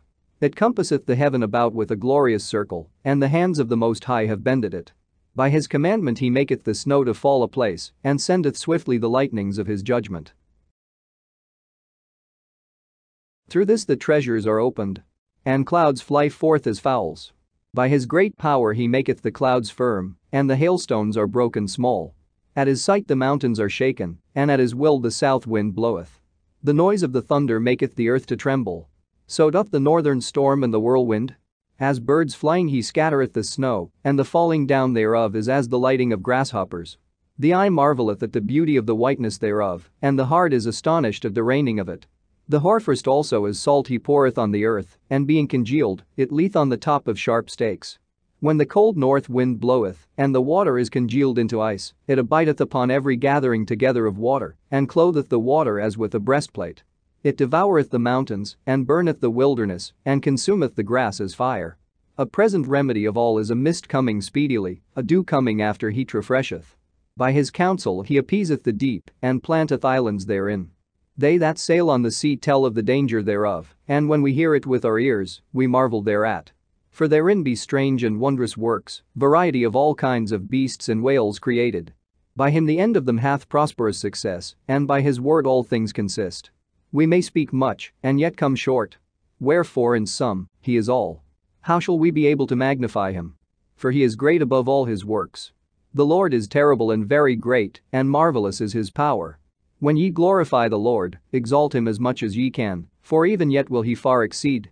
And when ye exalt him, put forth all your strength, and be not weary, for ye can never go far enough.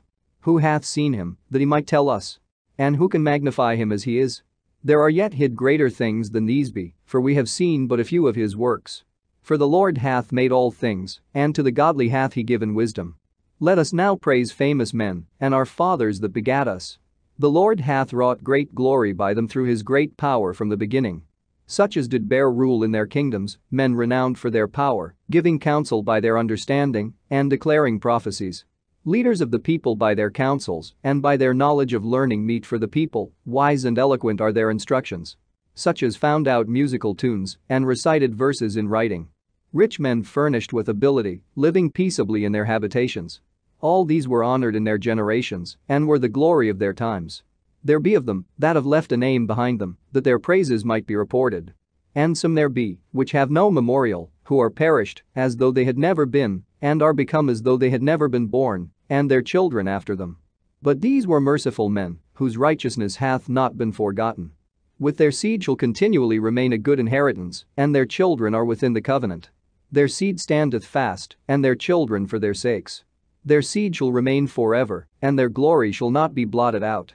Their bodies are buried in peace, but their name liveth forevermore. The people will tell of their wisdom, and the congregation will shew forth their praise. Enoch pleased the Lord, and was translated, being an example of repentance to all generations. Noah was found perfect and righteous, in the time of wrath he was taken in exchange for the world. Therefore was he left as a remnant unto the earth, when the flood came. An everlasting covenant was made with him, that all flesh should perish no more by the flood. Abraham was a great father of many people. In glory was there none like unto him, who kept the law of the Most High, and was in covenant with him. He established the covenant in his flesh, and when he was proved, he was found faithful. Therefore he assured him by an oath, that he would bless the nations in his seed, and that he would multiply him as the dust of the earth, and exalt his seed as the stars, and cause them to inherit from sea to sea, and from the river unto the utmost part of the land. With Isaac did he establish likewise for Abraham his father's sake the blessing of all men, and the covenant, and made it rest upon the head of Jacob. He acknowledged him in his blessing, and gave him an heritage, and divided his portions, among the 12 tribes did he part them. And he brought out of him a merciful man, which found favor in the sight of all flesh, even Moses, beloved of God and men, whose memorial is blessed. He made him like to the glorious saints, and magnified him, so that his enemies stood in fear of him. By his words he caused the wonders to cease, and he made him glorious in the sight of kings, and gave him a commandment for his people, and shewed him part of his glory. He sanctified him in his faithfulness and meekness, and chose him out of all men. He made him to hear his voice, and brought him into the dark cloud, and gave him commandments before his face, even the law of life and knowledge, that he might teach Jacob his covenants, and Israel his judgments. He exalted Aaron, an holy man like unto him, even his brother, of the tribe of Levi. An everlasting covenant he made with him and gave him the priesthood among the people. He beautified him with comely ornaments, and clothed him with a robe of glory. He put upon him perfect glory, and strengthened him with rich garments, with breeches, with a long robe, and the ephod. And he compassed him with pomegranates, and with many golden bells round about, that as he went there might be a sound, and a noise made that might be heard in the temple, for a memorial to the children of his people, with an holy garment, with gold, and blue silk, and purple, the work of the embroiderer, with a breastplate of judgment, and with Urim and Thummim, with twisted scarlet, the work of the cunning workman, with precious stones graven like seals, and set in gold, the work of the jeweler, with a writing engraved for a memorial, after the number of the tribes of Israel. He set a crown of gold upon the mitre, wherein was engraved holiness, an ornament of honor, a costly work, the desires of the eyes, goodly and beautiful. Before him there were none such, neither did ever any stranger put them on, but only his children and his children's children perpetually. Their sacrifices shall be wholly consumed every day twice continually. Moses consecrated him, and anointed him with holy oil. This was appointed unto him by an everlasting covenant, and to his seed, so long as the heavens should remain, that they should minister unto him, and execute the office of the priesthood, and bless the people in his name. He chose him out of all men living to offer sacrifices to the Lord, incense, and a sweet savor, for a memorial, to make reconciliation for his people. He gave unto him his commandments and authority in the statutes of judgments, that he should teach Jacob the testimonies and inform Israel in his laws. Strangers conspired together against him and maligned him in the wilderness, even the men that were of Dathan's and Abiram's side, and the congregation of Kor, with fury and wrath. This the Lord saw, and it displeased him, and in his wrathful indignation were they consumed. He did wonders upon them, to consume them with the fiery flame. But he made Aaron more honorable, and gave him an heritage, and divided unto him the firstfruits of the increase, especially he prepared bread in abundance. For they eat of the sacrifices of the Lord, which he gave unto him and his seed. Howbeit in the land of the people he had no inheritance, neither had he any portion among the people.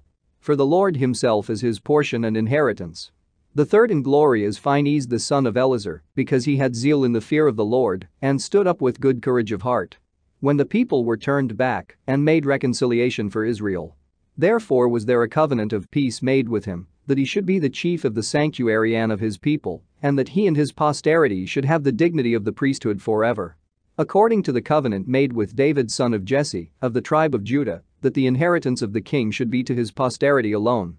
So the inheritance of Aaron should also be unto his seed. God give you wisdom in your heart to judge his people in righteousness, that their good things be not abolished, and that their glory may endure forever.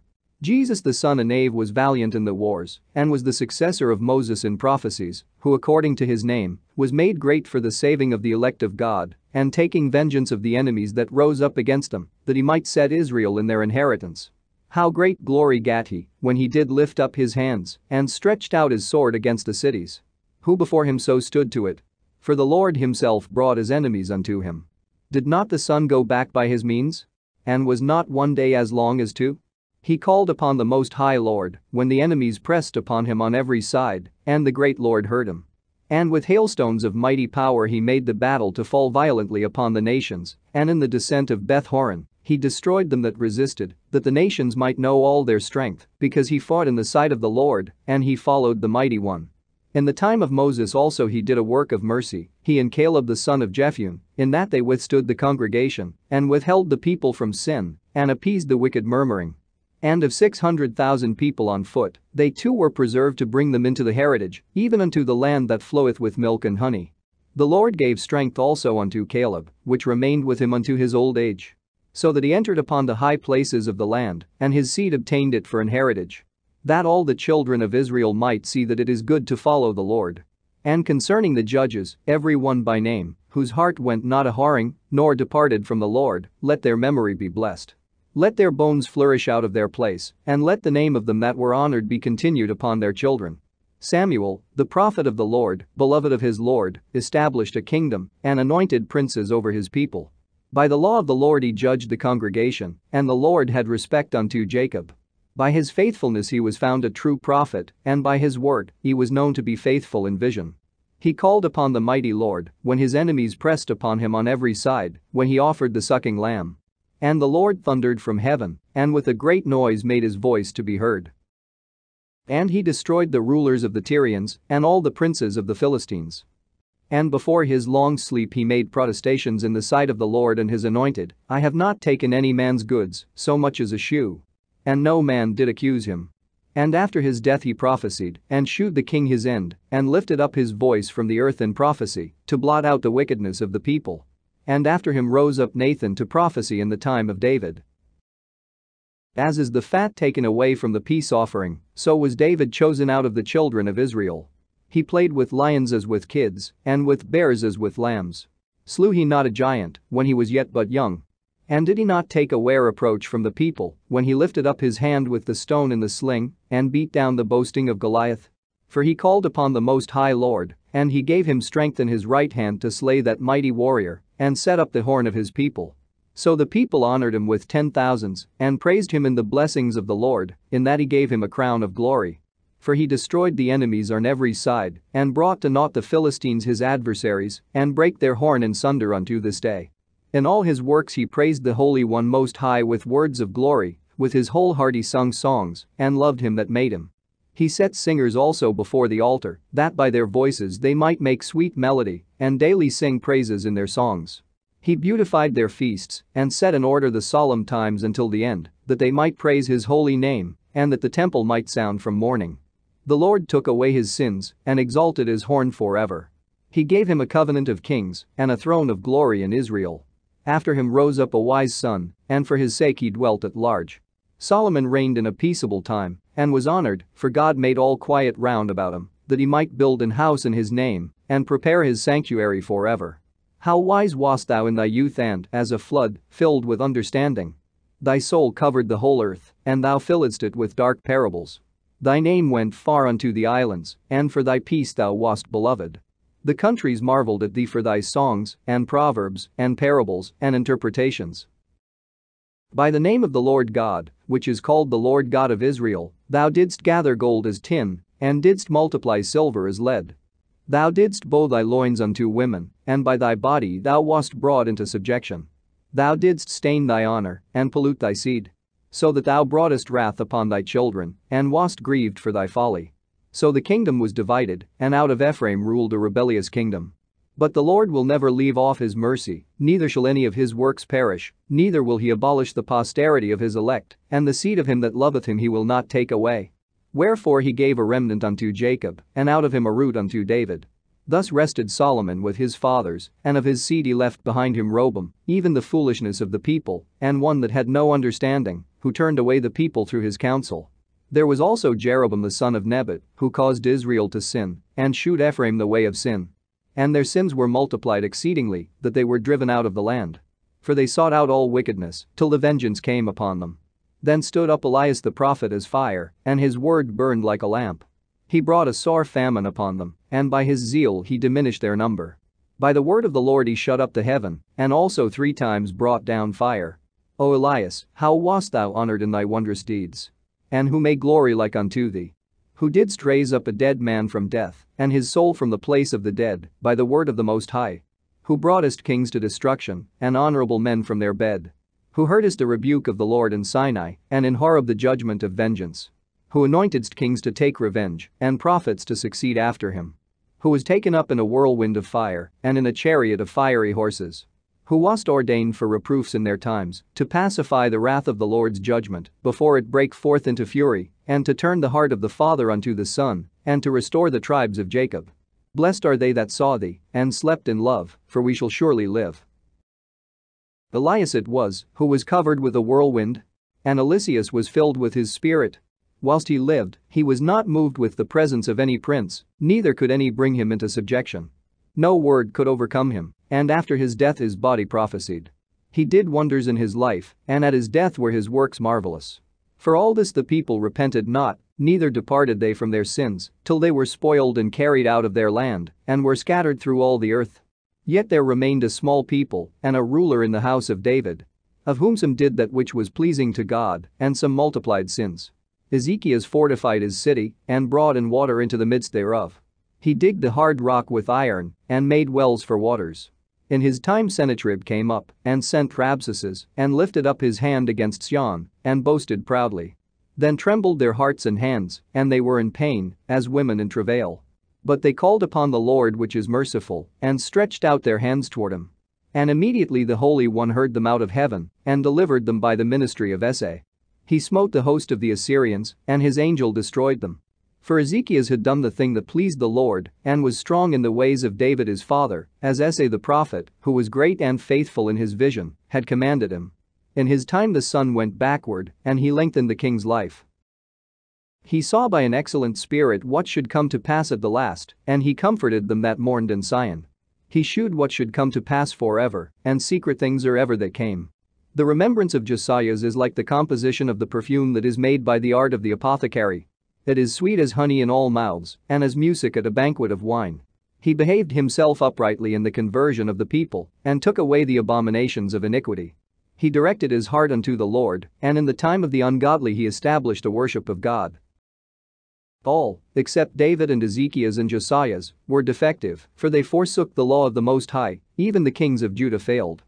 Therefore he gave their power unto others, and their glory to a strange nation.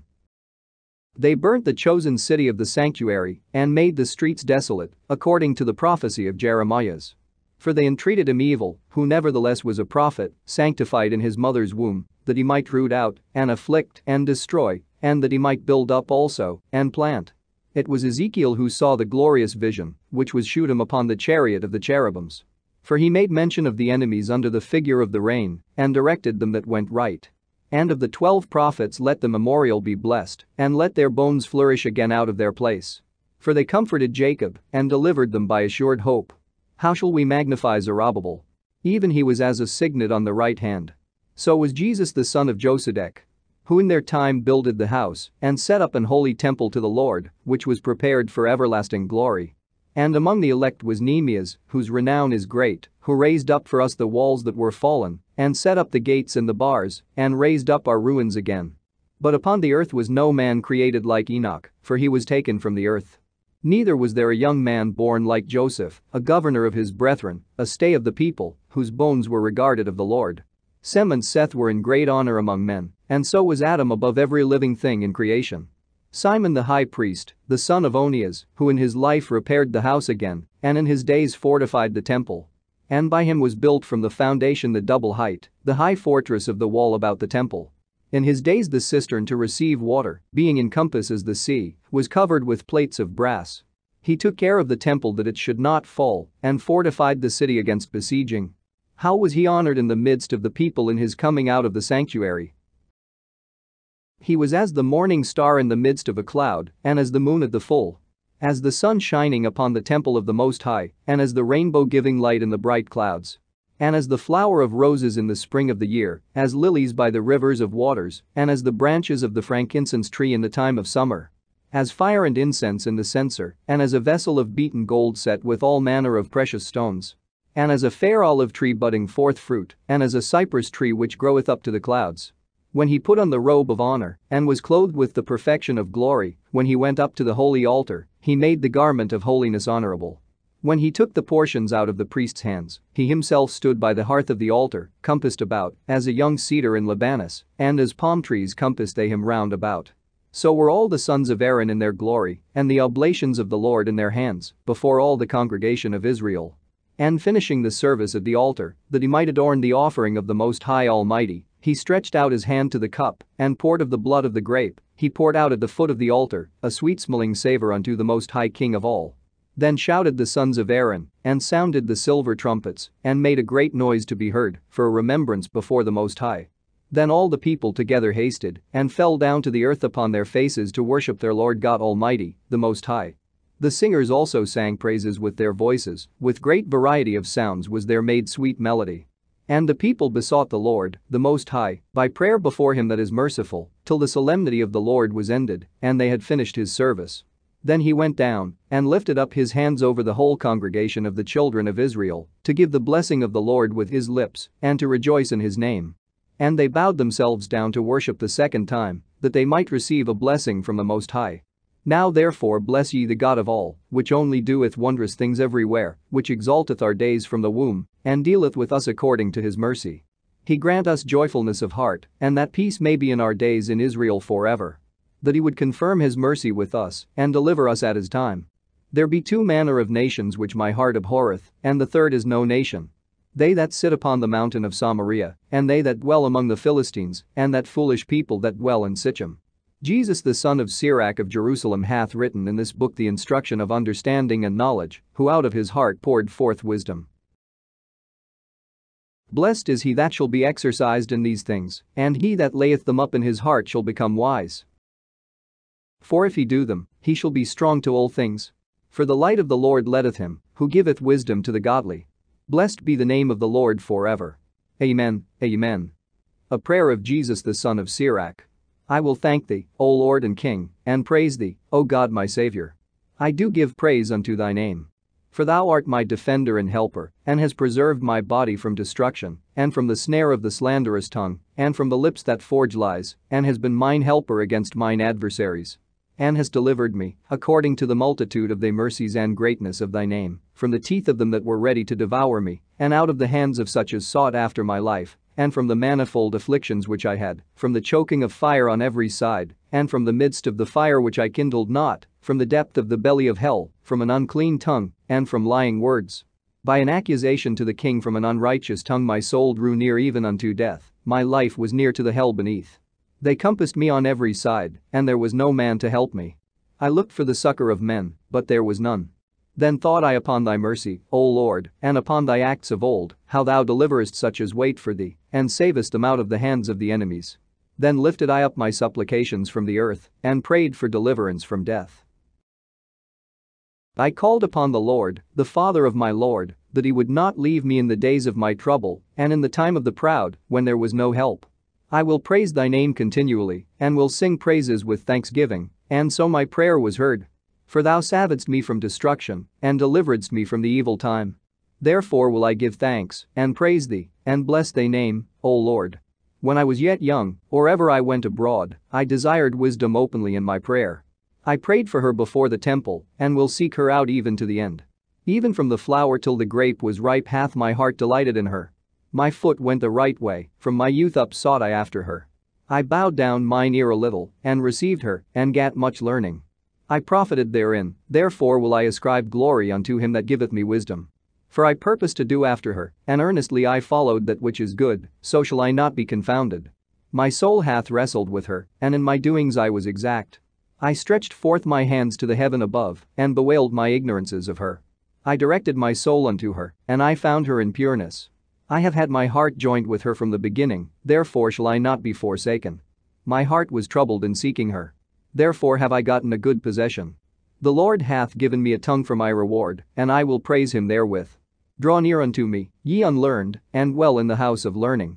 Wherefore are ye slow, and what say ye to these things, seeing your souls are very thirsty?